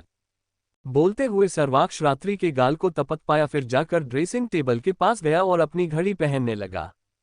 रात्रि उसे ही देख रही थी। वो फिर उसके पास जाते हुई बोली, अंडरस्को क्या आप नहीं आ रहे हैं? तभी सर्वाक्ष ने कहा, अंडरस्को मेरा आज पूरा शेड्यूल टाइट है, मैं नहीं आ सकता। रात्रि ने आगे कुछ नहीं कहा। तभी सर्वाक्ष ने उससे कहा, अंडरस्को तुम जाकर फ्रेश हो जाओ, मैं नीचे नाश्ता लगाने के लिए कह दूंगा, ठीक है? रात्रि ने सर हिलाया और सीधे अंदर चली गई। सर्वाक्ष के जाने के बाद रात्रि फ्रेश होकर बाहर आई। रूम में पहले से ही रात्रि के लिए नाश्ता और चाय रख गया था। रात्रि ने पहले चाय पिया, फिर नाश्ता किया और सीधे रेडी होकर वह नीचे चली गई। नीचे हॉल में भावेश और रुक्मणी आपस में ही बात करते हुए बैठे थे। रात्रि उनसे थोड़ी देर बात की, फिर सीधे ठाकुर मेंशन के लिए निकल गई। ठाकुर मेंशन में इस वक्त ज्यादा ही चहल पहल था। और मेंशन को पूरी तरह सजाया जा रहा था एल क्योंकि आज शाम को वहां पार्टी होने वाली थी।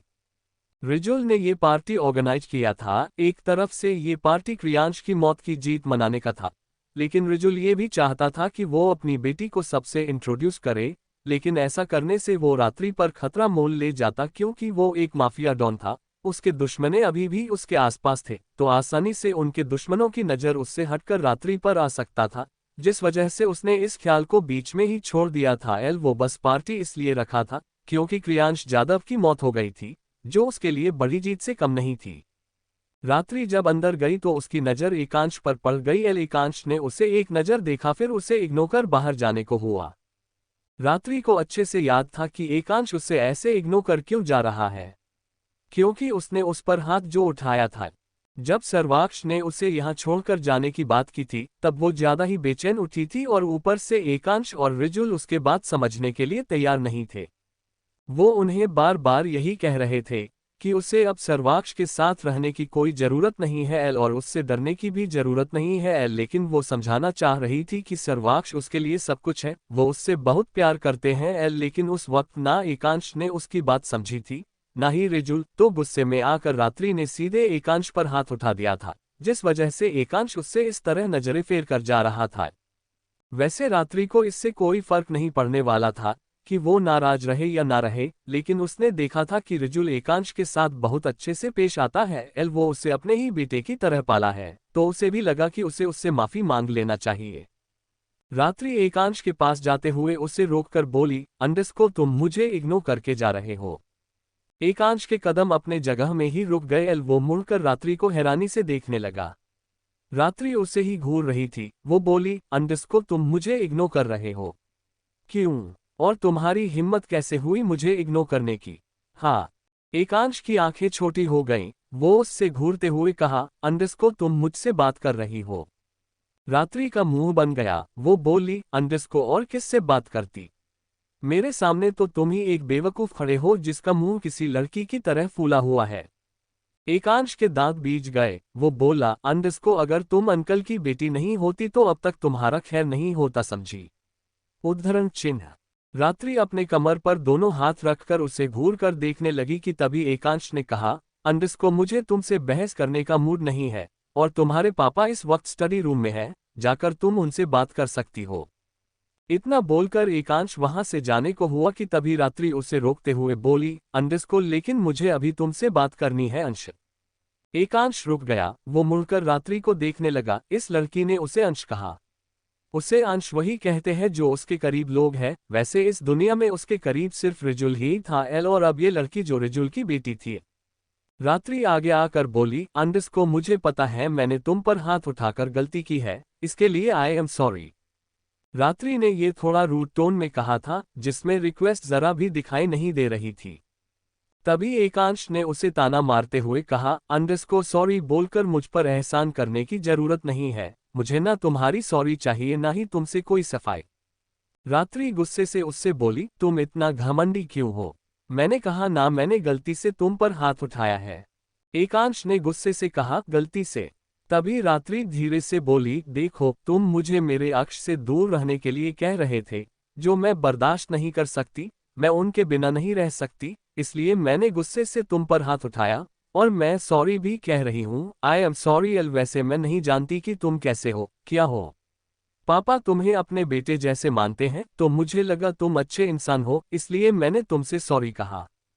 एकांश थोड़ी देर रात्रि को देखा, फिर उसे बिना कुछ कहे जाने को हुआ कि तभी रात्रि ने उसे बड़बड़ाते हुए बोली, खड़ूस इंसान, मुझे लगा इस दुनिया में सिर्फ मेरा अक्ष ही खड़ूस इंसान है, लेकिन नहीं, एक और आदमी भी है। रात्रि ने ये बहुत ही धीमी आवाज में कहा था, लेकिन एकांश ने उसकी बात सुन लिया था।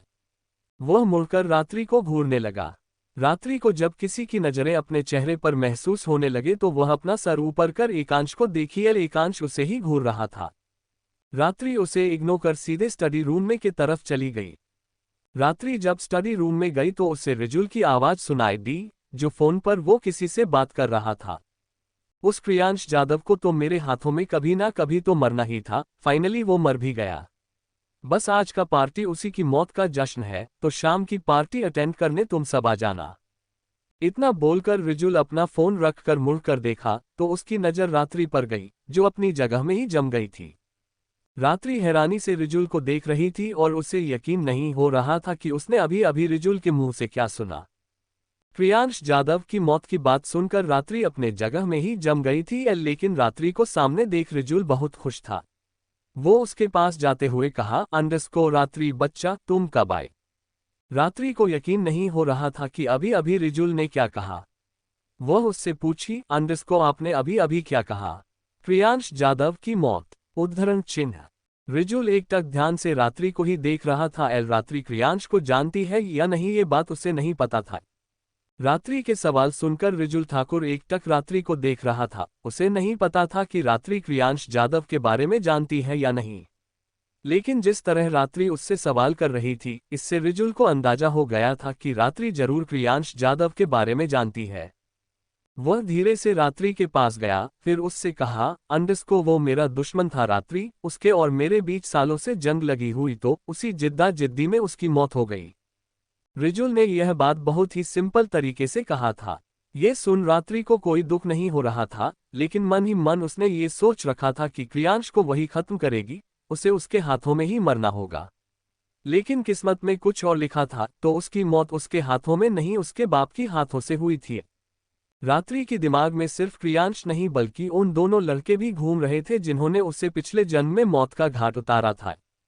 क्या रिजुल ने उन दोनों को भी मारा जिन्होंने उसे 2 दिन पहले किडनैप करने की हिम्मत की थी?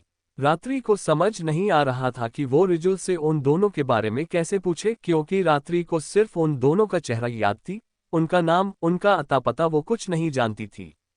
वो बस इतना जानती थी कि उन दोनों ने ही उसे उसके पिछले जन्म में मार डाला था। पिछले जन्म में भी रात्रि का उनसे कोई बातचीत नहीं हुई थी। प्रियांश और युवान की वजह से रात्रि को वह उन दोनों के पास पहुंच गई थी। और वह दोनों किसी और को बेच दिए थे, लेकिन रात्रि वहां से बचकर निकली थी, जिस वजह से उन दोनों को भारी भरकम भुगताना चुकाना पड़ा था। जिस कारण उन दोनों ने रात्रि को मारकर उस सुनसान रास्ते में फेंक कर गए थे। जिस वजह से रात्रि को उनका नाम या फिर अता पता कुछ नहीं पता था, लेकिन वो इतना जानती थी कि उनका कनेक्शन प्रियांश जाधव से है।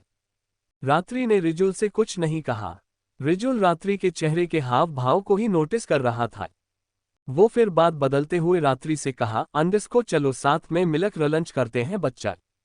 रात्रि ने बस हाँ में सर हिलाया, फिर उसके साथ डाइनिंग एरिया की तरफ चली गई। वहीं सर्वाक्ष इस वक्त अपने केबिन में बैठे एकटक उन बुके और फ्लावर्स को घूर रहा था जो 2 बार रात्रि के पास पहुंच गए थे। उन पर दोनों बार अलग अलग लड़के का नाम था। एक युवान का था तो दूसरा एक अनजान लड़के का था। सर्वाक्ष अभी उस लेटर को घूर ही रहा था कि तभी उसके केबिन का डोर ओपन हुआ। और उसके असिस्टेंट आकर कहा, बॉस, वह लड़का रात्रि माम के कॉलेज का ही है।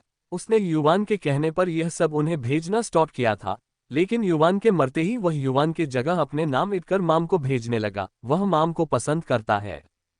लास्ट लाइन थोड़ा धीमी आवाज में कहते हुए सर्वाक्ष के असिस्टेंट चुप हो गया। तभी सर्वाक्ष ने उससे कहा, अब इस लड़के के साथ क्या करना है तुम्हें तो पता ही है। उद्धरण चिन्ह। तभी असिस्टेंट ने कहा, जी बॉस, और काम हो भी गया है। गुड। बोलते हुए सर्वाक्ष ने उन सब चीजों को डस्टबिन में फेंका, फिर असिस्टेंट के साथ मीटिंग रूम के तरफ चला गया। शाम का वक्त, ठाकुर मैंशन। रात्रि ड्रेसिंग टेबल के सामने खड़े पार्टी के लिए रेडी हो रही थी। तभी उसके फोन में एक नोटिफिकेशन का साउंड बजा तो उसने फोन चेक किया। वह मैसेज रूही का था। और उसने विभा राठौड़ की असिस्टेंट मनु की डिटेल्स भेजी थी। जब सर्वाक्ष बिजनेस ट्रिप के लिए बाहर गया हुआ था, तब रात्रि ने रूही से ये कहा था कि वो मनु कुछ इन्फॉर्मेशन निकालकर उसे बताए। वैसे वो मनु का डिटेल्स इसलिए चाहती थी कि वो जानना चाहती थी कि मनु किसके साथ रहती है, उसका फैमिली कैसा है, उसके जिंदगी में क्या चल रहा है। क्योंकि जिस तरह मनु अपने पिछले जन्म में प्रियांश के आदमियों के जाल में फंसी थी, उससे रात्रि को लग रहा था कि कहीं मनु इस जन्म में भी वही गलती ना करे जो उसने पिछले जन्म में किया था। वैसे रात्रि नहीं जानती थी कि मनु की जिंदगी में क्या हुआ था और वो क्यों वहां पहुंची थी, लेकिन रात्रि को उन आदमियों से बचने के लिए उसने मदद किया था, तो उस नाते रात्रि उसके लिए भी कुछ करना चाहती थी। वो बस जानना चाहती थी कि मनु जिन लोगों के बीच रहती है वो उसके लिए सही है या नहीं। वैसे ये जानना बहुत ही मुश्किल था, क्योंकि रात्रि उन सब लोगों को नहीं जानती थी जो मानू के साथ रहते थे। लेकिन रूही ने इन्फॉर्मेशन में भेजा था कि मनु एक अनाथ लड़की है और उसका ज्यादातर उठना बैठना सिर्फ और सिर्फ विभा और उसके परिवार के साथ ही है। और विभा राठौड़ कैसी है, ये रात्रि को अब तक सर्वाक्ष ने समझा दिया था। अगर विभा और उसकी परिवार अच्छा नहीं होता तो सर्वाक्ष कभी भी उसका विभाग के साथ कोई डील करवाता ही नहीं। ये सोचकर रात्रि को थोड़ा अच्छा लगा कि मानो कोई मुसीबत में नहीं है और वो जिनके साथ है वो लॉयल है। अगर वो गलत इंसान के संगत में होती तो उसे भी वहां पहुंचना पड़ता जहां पिछले जन्म में रात्रि के साथ पहुंची थी। मनु की सारी डिटेल्स देखने के बाद रात्रि ने ये सोचा कि फिलहाल मनु के साथ कुछ भी गलत नहीं होने वाला है क्योंकि जिन लोगों के साथ वह है उसके लिए बहुत ही अच्छे हैं। अगर फ्यूचर में मनु को उसकी कोई जरूरत पड़ी तो वह उसके पूछे बगैर ही मनु की पूरी मदद करेगी। रात्रि एक राहत भरी सांस ली, फिर पार्टी के लिए रेडी होने लगी। शाम के 7 बजे के आसपास सारे मेहमान ठाकुर मेंशन में आने लगे। वैसे रिजुल रात्रि को सबसे इंट्रोड्यूस करना चाहता था लेकिन उसकी सेफ्टी की वजह से उसने किसी से भी इंट्रोड्यूस नहीं कराया लेकिन वो रात्रि के आसपास बहुत सी गार्ड्स को और खुद एकांश को रात्रि के आसपास रहने को कह दिया था ताकि पार्टी में आए कोई इंसान रात्रि पर कोई नजर न डाले। वैसे भी पार्टी में सर्वाक्ष खुराना नहीं आने वाला था, तो इस वजह से रात्रि को वो इधर उधर जाने नहीं दे सकता था और वो जानता था कि सर्वाक्ष के बिना रात्रि बहुत ही लापरवाह होती है, क्योंकि ये बात खुद सर्वाक्ष ने उससे कहा था। सर्वाक्ष ने कॉल कर बताया था कि अपनी बीवी का ख्याल रखे वरना वह उसे नहीं छोड़ेगा। पहले रिजुल को सर्वाक्ष पसंद नहीं था, लेकिन जिस तरह की दीवानगी वो रात्रि के लिए सर्वाक्ष के आंखों में देखने लगा था उससे उसे यकीन हो गया था कि सर्वाक्ष रात्रि के लिए बिल्कुल सही है।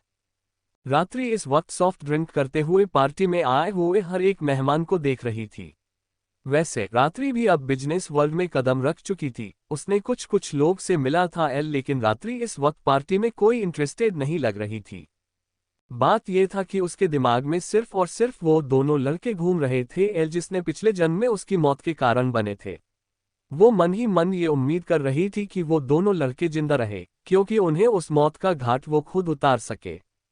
वैसे उसके लिए यह बहुत ही मुश्किल भरा काम था, क्योंकि सर्वाक्ष के रहते हुए वो कोई भी कदम अपने आप नहीं बढ़ा सकती थी।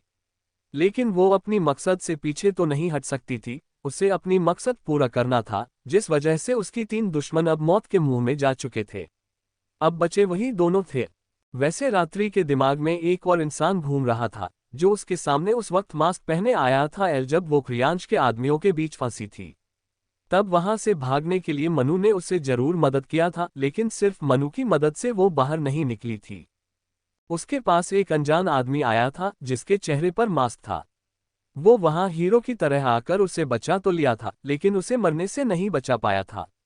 वो उस वक्त उसके पास पहुंचा भी नहीं पाया था। और रात्रि उस इंसान के बारे में इस जन्म में भी जानना चाहती थी, लेकिन वो आदमी अभी तक उसके सामने नहीं आया था, या फिर ऐसी हालत खड़ी ही नहीं हुई थी जो उस इंसान को आना पड़ा था, या यूं कहे कि वो आदमी उसके साथ ही था, जिसका पहचानना रात्रि के लिए मुश्किल था। पिछले जन्म में रात्रि की जिंदगी में वही एक इंसान था जो हर पल उसे बचाना चाहता था, और वो सिर्फ और सिर्फ सर्वाक्ष था। लेकिन उस वक्त सर्वाक्ष अपने चेहरे मास्क पहने क्यों आया, ये रात्रि को नहीं पता था। रात्रि को ये भी नहीं पता था कि वो मास्क वाला सर्वाक्ष ही है। कुछ राज ही होते हैं, कुछ खुल जाते तो कुछ दफन हो जाते हैं। रात्रि चुपचाप ड्रिंक कर रही थी वही एकांश भी इस वक्त उसके बगल में ही खड़ा था लेकिन वो रात्रि से ज्यादा बात नहीं कर रहा था, क्योंकि उसे अभी भी रात्रि से अपनी नाराजगी दिखाना था क्योंकि रात्रि ने उस पर हाथ जो उठाया था, जो पूरी दुनिया में किसी ने भी उस पर हाथ उठाने की हिम्मत नहीं की थी। इधर उधर देखने के बाद एकांश ने रात्रि से कुछ बात करने का सोचा, लेकिन जैसे ही उसने रात्रि को देखा उसकी आंखें छोटी हो गई। वह लड़की गुस्से में थी। रात्रि की खूबसूरत आंखें गुस्से से लाल रंगत में बदल रहे थे। रात्रि की नजरों को फॉलो करते हुए उसने एक इंसान को देखा तो उसे समझ आ गया कि रात्रि क्यों गुस्से में है। एकांश के चेहरे पर टेढ़ी स्माइल आ गई। वह ड्रिंक का सिप लेते हुए कभी रात्रि को देखने लगा तो कभी उनके थोड़ी दूरी पर खड़े सर्वाक्ष को, जो इस वक्त किसी लड़की से बात कर रहा था, और अब तक उस लड़की ने सर्वाक्ष से 2 बार गले भी लगी हुई थी। एकांश ने फिर धीरे से रात्रि की कान में कहा, अंडरस्कोर तुमने कहा था कि तुम्हारा अक्ष किसी इंपोर्टेंट काम पर बाहर गया है, क्या वह काम? उद्धरण चिन्ह। एकांश बोलते बोलते रुक गया क्योंकि रात्रि गुस्से से दांत टटोर रही थी। सर्वाक्ष इस वक्त अपने एक बिजनेस क्लाइंट के साथ बात कर रहा था, लेकिन वो क्लाइंट थोड़ा ज्यादा ही फ्रेंडली होकर सर्वाक्ष से बात कर रही थी। वो बार बार सर्वाक्ष के हाथ पकड़ रही थी, तो कभी उसके गले लग रही थी और वो बहुत ही खुश लग रही थी। और सर्वाक्ष भी काफी ज्यादा फ्रेंडली होकर ही उसकी बात सुन रहा था, लेकिन उसका पूरा ध्यान अपनी बीवी पर ही था। उसे पता था कि उसकी बीवी इस पार्टी में है और वो ये भी जानता था कि उसकी बीवी इस वक्त गुस्से से अंगारे बरसते हुए उसे ही घूर रही है, लेकिन सर्वाक्ष अपना सर घुमाकर उसकी ओर देखने की हिम्मत नहीं की। वहीं खड़े खड़े रात्रि की गुस्से से हालत खराब हो रही थी। उसे यकीन नहीं हो रहा था कि उसका पति इस तरह किसी लड़की के साथ बात कैसे कर सकता है। रात्रि से जब बर्दाश्त नहीं हुआ तो वो ड्रिंक के ग्लास को वहीं पटक कर सीधे सर्वाक्ष के पास गई। सर्वाक्ष को अंदर ही अंदर बहुत ही हंसी आ रही थी। उसे पता था उसकी बीवी उसके लिए कितना पॉजिटिव है। जब रात्रि अपने पास आई तो सर्वाक्ष अपना सर घुमाकर एक नजर रात्रि को देखा, फिर वो उससे कुछ कहता उससे पहले ही रात्रि ने गुस्से से अपने दांत टटोरते हुए बोली, को आपकी हिम्मत कैसे हुई इस तरह किसी भी लड़की के साथ बात करने की? कौन है ये, और यह आपको इतना चिपक क्यों रही है, और आप उसे इतना करीब आने क्यों दे रहे हैं? उद्धरण चिन्ह। रात्रि ने बेझिझक बिना सोचे समझे उस लड़की के सामने ही गुस्से से सर्वाक्ष से सवाल करती रही। सर्वाक्ष को इसका बिल्कुल उम्मीद नहीं था कि रात्रि आकर उस पर ऐसे पार्टी में चिल्लाएगी, लेकिन फिर भी वो इसके लिए गुस्सा नहीं हुआ। उसने रात्रि को कुछ नहीं कहा, वो बस उसे देखता रहा। लेकिन सर्वाक्ष के साथ जो लड़की खड़ी थी वो रात्रि को अजीब नजरों से देख रही थी। ये लड़की सर्वाक्ष के साथ इतना रुडली बात कैसे कर सकती है? उस लड़की को नहीं पता था कि वो लड़की रात्रि है, लेकिन वो ये जानती थी कि सर्वाक्ष की शादी हो चुकी है। सर्वाक्ष को रात्रि पर गुस्सा नहीं करता देख उस लड़की को थोड़ा अंदाजा हुआ कि कहीं ये उसकी बीवी तो नहीं। वो लड़की सर्वाक्ष से बोली, भाई, क्या ये आपकी बीवी है? रात्रि ने जैसे ही उस लड़की के मुंह से भाई शब्द सुना, वो हैरानी से उस लड़की को देखने लगी। उसे यकीन नहीं हो रहा था कि सर्वाक्ष की कोई बहन भी है। वो फिर हैरानी से सर्वाक्ष को देखने लगी। तभी सर्वाक्ष उसके कमर पर हाथ रखकर उसे अपने आप से चिपकाया। फिर उस लड़की का इंट्रोड्यूस देते हुए कहा, बीवी, इससे मिलो, ये किंजल है, मेरी बहन। रात्रि हैरानी से सर्वाक्ष को देखने लगी। उसे नहीं पता था कि सर्वाक्ष की कोई बहन भी होगी। तभी वो लड़की जिसका नाम किंजल था, उसने कहा, मैं भाई की सगी बहन नहीं हूँ, लेकिन मैं आपको ऐसे समझा सकती हूँ कि आपने भावेश दादू को जानते ही होंगे। मैं उनकी भाई की पोती हूँ। भावेश खुराना मेरे बड़े दादू है। रात्रि को समझ आया कि किंजल आखिर कौन है। वो बोली, आई एम सॉरी, मैं थोड़ा रूडली पेश आ गई। तभी किंजल ने मुस्कुराते हुए कहा, कोई बात नहीं, मुझे अच्छा लगा ये देखकर कि आप मेरे भाई से आप कितना प्यार करते हैं और कितना पागल है। किंजल उसे हंसते हुए बोल रही थी, जैसे सुन रात्रि का मुंह बन गया था। वो एक नज़र सर्वाक्ष को देखी, फिर चुप हो गई।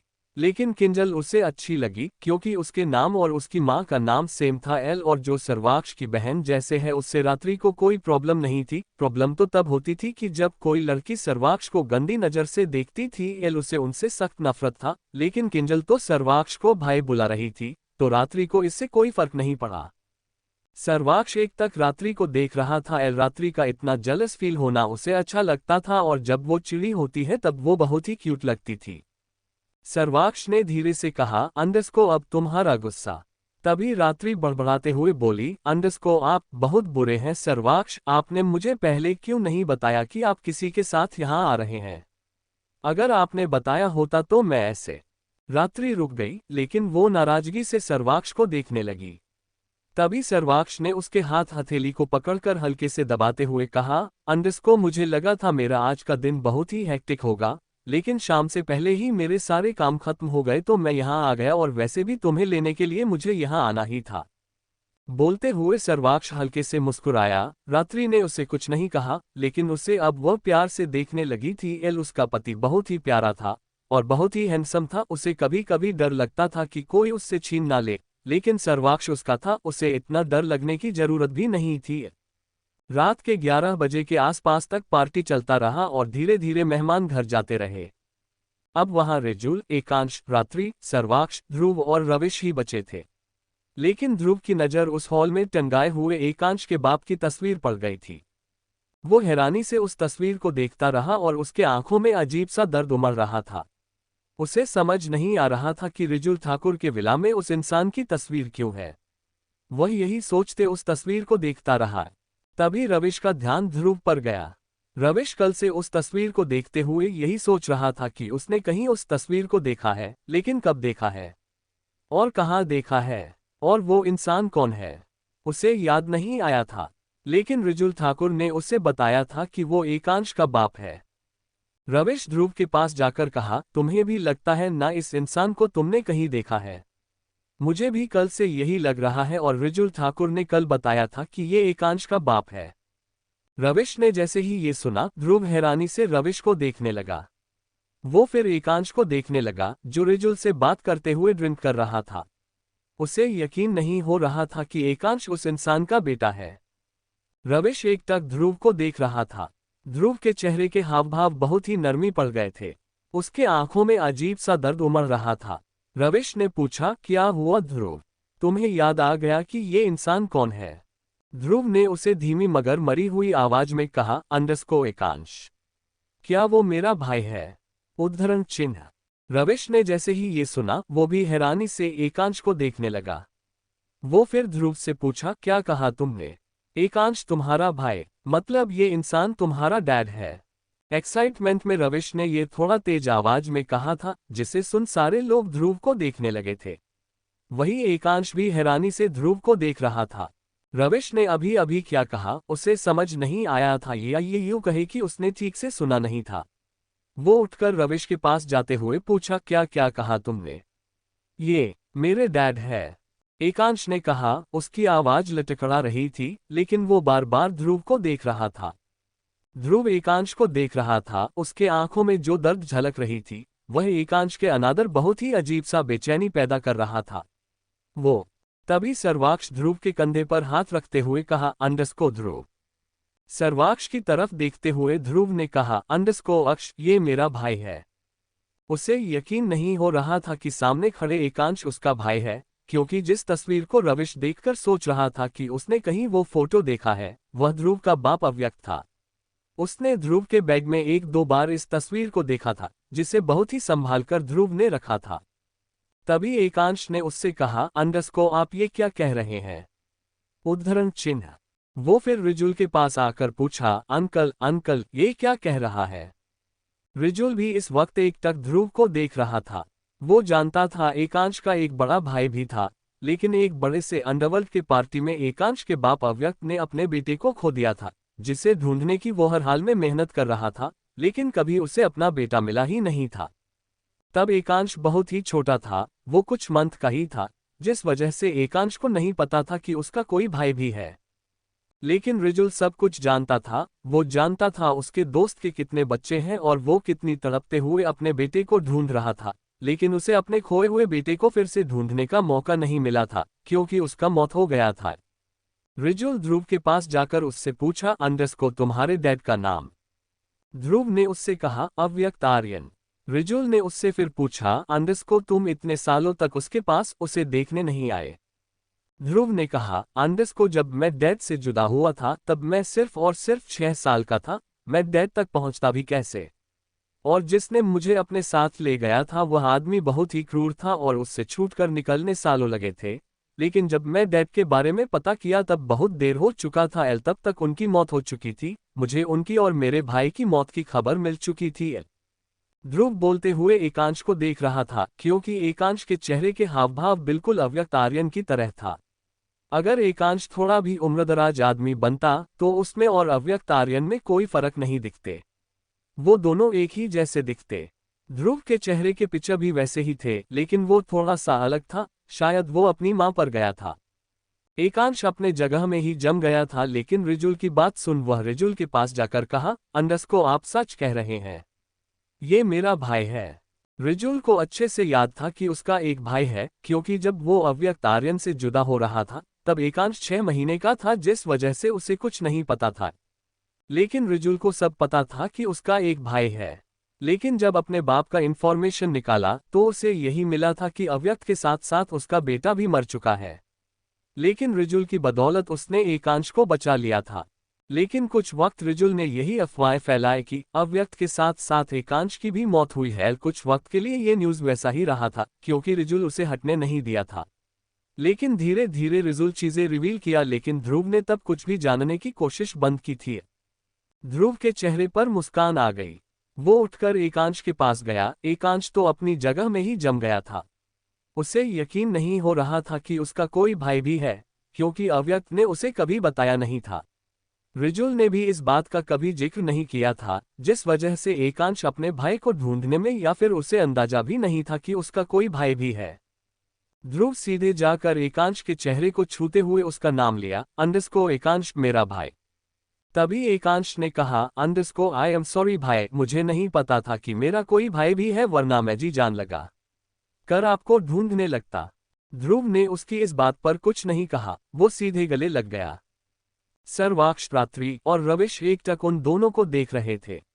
रात्रि को इन सब के बारे में नहीं पता था, वो चुपचाप वहां खड़ी थी। लेकिन ध्रुव रोते हुए एकांश के गले लगा हुआ था। ध्रुव को रोता देखकर एकांश के आंखों से आंसू भी बह गए थे। लेकिन थोड़ी देर बाद सब कुछ शांत हो गया। जरूर वो भी चढ़ गए थे, लेकिन अब वो दोनों मिल चुके थे। रिजुल चाहता था कि सर्वाक्ष रात्रि को लेकर आज भी वही रुके, लेकिन सर्वाक्ष वहां रुकना नहीं चाहता था, जिस वजह से देर रात होने के बाद भी वो रात्रि को लेकर ठाकुर मंशन से निकल गया। उनकी कार अब खुराना मंशन की तरफ जा रही थी। एल वही रात्रि पैसेंजर सीट पर बैठी हुई थी एल और वो चुपचाप बाहर की ओर देख रही थी। एल उसके दिमाग में इस वक्त उन्हीं दो लड़के ही घूम रहे थे। वो कैसे उन तक पहुंचे, कैसे उनके बारे में इंफॉर्मेशन निकाले, उसे समझ नहीं आ रहा था। वो अपने ही ख्यालों में गुम थी। एल की तभी उसे महसूस हुआ कि सर्वाक्ष उसके हथेली को प्रेस करते हुए उसे ही देख रहा है। वो अपना सर घुमाकर सर्वाक्ष के ओर देखने लगे। सर्वाक्ष ने उससे कहा, क्या हुआ बीवी, तुम कहाँ खो गई? रात्रि ने अपना सर नामे हिलाते हुए कहा, अंडरस्को नहीं, मैं थोड़ा थक गई हूँ। सर्वाक्ष ने उसे अपने करीब खींचा, फिर उसके सर को अपने कंधे में रखकर फास्ट ड्राइव करने लगा। एल वो नहीं चाहता था कि उसकी बीवी और थक जाए। वही रात्रि अभी भी खाली सड़कों को देख रही थी, जो पीछे छूटते जा रहा था। लेकिन तभी उसकी नज़र दो लोगों पर पड़ी। वो दोनों इस वक्त जख्मी हालत में रोड पर चलते जा रहे थे। ऐसा लग रहा था कि वो बहुत ही बेबस हो गए और उसके हाथ पैरों पर बहुत ही चोट लगी थी, जिसपे बैंडेज लगाया गया था और सर पर पट्टी भी बांधा गया था। वो दोनों चलते चलते एक दूसरे का हाथ पकड़कर जा रहे थे। रात्रि के आंखें अचानक से चौड़ी हो गई। वो जल्दी से विंडो के बाहर अपना सर कर उन दोनों को देखने लगी। वो फिर अपने मन में बोली, अंडरस्को ये दोनों जिंदा है। इस वक्त वहां वही दो लड़के जा रहे थे जिनके बारे में रात्रि सोच रही थी। रात्रि ने जल्दी से सर्वाक्ष से कहा, अंडरस्को सर्वाक्ष, कार रोकिए। सर्वाक्ष को समझ नहीं आया कि रात्रि उसे क्यों रोकने कह रही है। उसने पूछा, क्यों? लेकिन तभी रात्रि गुस्से से बोली, अंडरस्को I said stop the car. Sarvaksh को कुछ समझ नहीं आया। उसने कार को रोक दिया। वो फिर रात्रि को कुछ कहता, उससे पहले ही रात्रि ने ग्लो बॉक्स में रखे हुए सर्वाक्ष के गन उठाया, फिर बिना कुछ कहे कार का डोर ओपन कर कार से बाहर आ गई। ये देख सर्वाक्ष की आंखें चौड़ी हो गईं। अचानक से रात्रि ने कैसा कदम उठाया था। वो जल्दी से रात्रि को रोकने कार से बाहर गया और रात्रि को आवाज लगाया, लेकिन तभी रात्रि ने गोली चला दी। लेकिन रात्रि ने किन पर गोली चला दी? वो हैरानी से सामने देखने लगा। उन दोनों लड़कों में से एक लड़का अब नीचे गिर चुका था। सर्वाक्ष रात्रि को कुछ कहता, रात्रि फिर से एक और गोली चला दी, जो दूसरे लड़के पर गया था। वो दोनों अब गिर चुके थे। सर्वाक्ष रात्रि को बाजू पकड़कर कुछ कहता, उससे पहले ही रात्रि उसे खुद से दूर धकेलकर उन दोनों के पास गई। सर्वाक्ष को समझ नहीं आ रहा था उसकी बीवी को अचानक से हुआ क्या था। वो उसके पीछे भागते गया कि कहीं वो दोनों उठकर रात्रि पर हमला ना करे। लेकिन रात्रि के निशान सीधे उन दोनों लड़कों के सीने पर गए थे। वो दोनों इस वक्त अपने आखिरी दम तोड़ने लगे थे। रात्रि गुस्से से उनके पास जाकर जोर जोर से उन्हें लात मारने लगी। पहले ही वो बहुत ही जख्मी हालत में थे एल और इस तरह गोली लगने की वजह से उनका पूरा शरीर खून से लथपथ हो गया था। रात्रि बिना रुके फिर से उन पर गोली गन से वार करने लगी। उन दोनों के शरीर में अब फिर से 2-3 गोली घूम गए। वही सर्वाक्ष जल्दी से आकर रात्रि का बाजू पकड़ते हुए कहा, अंडरस्को तुम ये क्या कर रही हो? ये लोग कौन हैं? तुम इस तरह इन्हें मार क्यों रही हो? अचानक से रात्रि को ख्याल आया कि वो इस वक्त अकेली नहीं है, उसके साथ सर्वाक्ष भी है और उसके हर एक हरकत को सर्वाक्ष ने नोटिस किया है। वो जल्दी से अपने होश में आकर मासूम नजरों से सर्वाक्ष को देखने लगी। सर्वाक्ष उससे सवालिया निगाहों से देख रहा था, क्योंकि रात्रि का इस तरह का कदम वो देखकर पूरी तरह डर गया था। अगर क्या होता उन दोनों के पास गन होता, अगर क्या होता वो दोनों पलटकर रात्रि पर गोली चलाते। उसे बहुत गुस्सा आ रहा था। तभी रात्रि ने रोते हुए कहा, अंडस्को ये दोनों वही हैं सर्वाक्ष, जिन्होंने मेरा किडनैप करने की कोशिश की थी। इन दोनों ही मुझे उस स्कॉर्पियो कार में मुझे ले जा रहे थे। ये लोग ले जाकर मेरे साथ मजे कर मुझे बेचने वाले थे और इन लोगों ने बेरहमी से मुझे मारा। रात्रि की बात सुन सर्वाक्ष का खून खौलने लगा। वो कब से उन दोनों को ही ढूंढ रहा था। वो उन्हें मारना चाहता था, लेकिन रिजुल ने उससे कहा था कि वो दोनों भाग गए और वो उन लोगों को ढूंढने पर अपने गार्ड्स को भी लगा दिया था, लेकिन रात्रि ने उन्हें अब मार दिया था। सर्वाक्ष रात्रि को अपने गले से लगाते हुए उसके पीठ सहलाने लगा ताकि रात्रि थोड़ा शांत हो जाए। लेकिन रात्रि को अब सुकून मिल रहा था। उसके होठों पर सुकून भरा और एक बदले की जीत की मुस्कान खिल गया था। उन दोनों की मारने के साथ साथ उसने अपने बदला पूरा किया था, लेकिन बस एक वही इंसान रह गया था जिसे देखने का उसका बहुत मन था, और वो था वह अनजान आदमी जो मास्क पहने हुए उसके पिछले जन्म में आया था। थोड़ी देर बाद सब कुछ शांत होने के बाद सर्वाक्ष ने अपने गार्ड्स को कहकर उन दोनों लाशों को वहां से हटाया। फिर रात्रि को लेकर खुराना मेंशन चला गया। 3 साल बाद रात्रि इस वक्त ड्रेसिंग टेबल पर खड़े 2 साल के बच्चे का टाई बंद रही थी, लेकिन वह बहुत ही चिड़ी हुई लग रही थी। वह लड़का अपने आंखें टिमटिमाते हुए रात्रि के पीछे खड़ा सर्वाक्ष को देख रहा था, जो रात्रि को पीछे से हककर उसके गर्दन चेहरा चूमते हुए हल्के हल्के से काट रहा था। रात्रि बोली, अंडस्को अक्ष त्रियाक्ष के सामने ही आप ये सब। उद्धरण चिन्ह। रात्रि अपनी बात पूरा करती तभी सर्वाक्ष अपने बेटे त्रियाक्ष को अपने गोद में उठाकर सख्ती से कहा, अंडस्को तुम्हें मैंने समझाया था न, जब मैं अपनी बीवी के साथ कुछ कर रहा होता तो तुम्हें अपने आंखें बंद करना चाहिए। त्रियाक्ष मासूम नजरों से रात्रि को एक नजर देखा, फिर अपने छोटे छोटे हाथों से अपने आंखें बंद कर लिया। वही रात्रि सर्वाक्ष को घूर रही थी, कोई अपने बच्चे से ऐसे कहते हैं। वह सर्वाक्ष के बाजू में मारते हुए पहले त्रियाक्ष को अपने गोद में ली, फिर सर्वाक्ष से बोली, अंडस्को आप कितना बेशर्म है सर्वाक्ष, वह बच्चा है और उससे आप कैसी बातें कर रहे हैं। उद्धरण चिन्ह। रात्रि फिर त्रियाक्ष को लेकर वहां से जाने को हुई कि तभी सर्वाक्ष उसे कमर से पकड़कर अपने करीब खींचा, फिर झुककर उसके गाल पर किस करते हुए कहा, अंडस्को बीवी तुम्हें देखकर मुझे कभी भी प्यार आ जाता है, बताओ इसमें मेरी क्या गलती है। उद्धरण चिन्ह। ये सब करते वक्त सर्वाक्ष त्रियाक्ष को ही देख रहा था, जो अपने छोटे छोटे हाथों से अपने आंखें ढका हुआ था।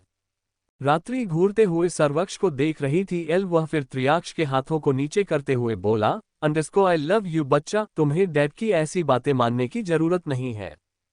त्रियाक्ष मुस्कुराते हुए रात्रि के गाल पर किस करा, फिर सर्वाक्ष को देखा, सर्वाक्ष उसे बिना भाव के देख रहा था। त्रियाक्ष जल्दी से अपने दोनों हाथ उसके तरफ फैलाया, जैसे कह रहा हो कि वह उसके गोद में आता हो। सर्वाक्ष ने उसे अपने गोद में उठाया, फिर रात्रि के गाल पर किस करते हुए कहा, अंडस्को तुम्हें नहीं लगता आजकल त्रियाक्ष अकेला हो गया है, हमें इसके लिए भाई या बहन को इस दुनिया में लाना होगा, क्या कहती हो बीवी। उद्धरण चिन्ह। रात्रि पहले उसे घूर कर देखी, फिर हल्के से मुस्कुराते हुए उन दोनों से चिपक कर बोली, अंडस्को अक्ष हम दोनों घर बैठे बैठे बोर हो गए हैं, हमें कहीं बाहर जाना है। सर्वाक्ष त्रियाक्ष के छोटे छोटे बालों को सहला रहा था, वह रात्रि की बात पर सोचते हुए बोला, अंडस्को मम ठीक है, आज शाम हम घूमने जाएंगे। रात्रि अपना सर हिलाई, फिर प्यार से सर्वाक्ष और त्रियाक्ष को देखने लगी, वह दोनों बाप बेटे आपस में अब खेलने लगे थे।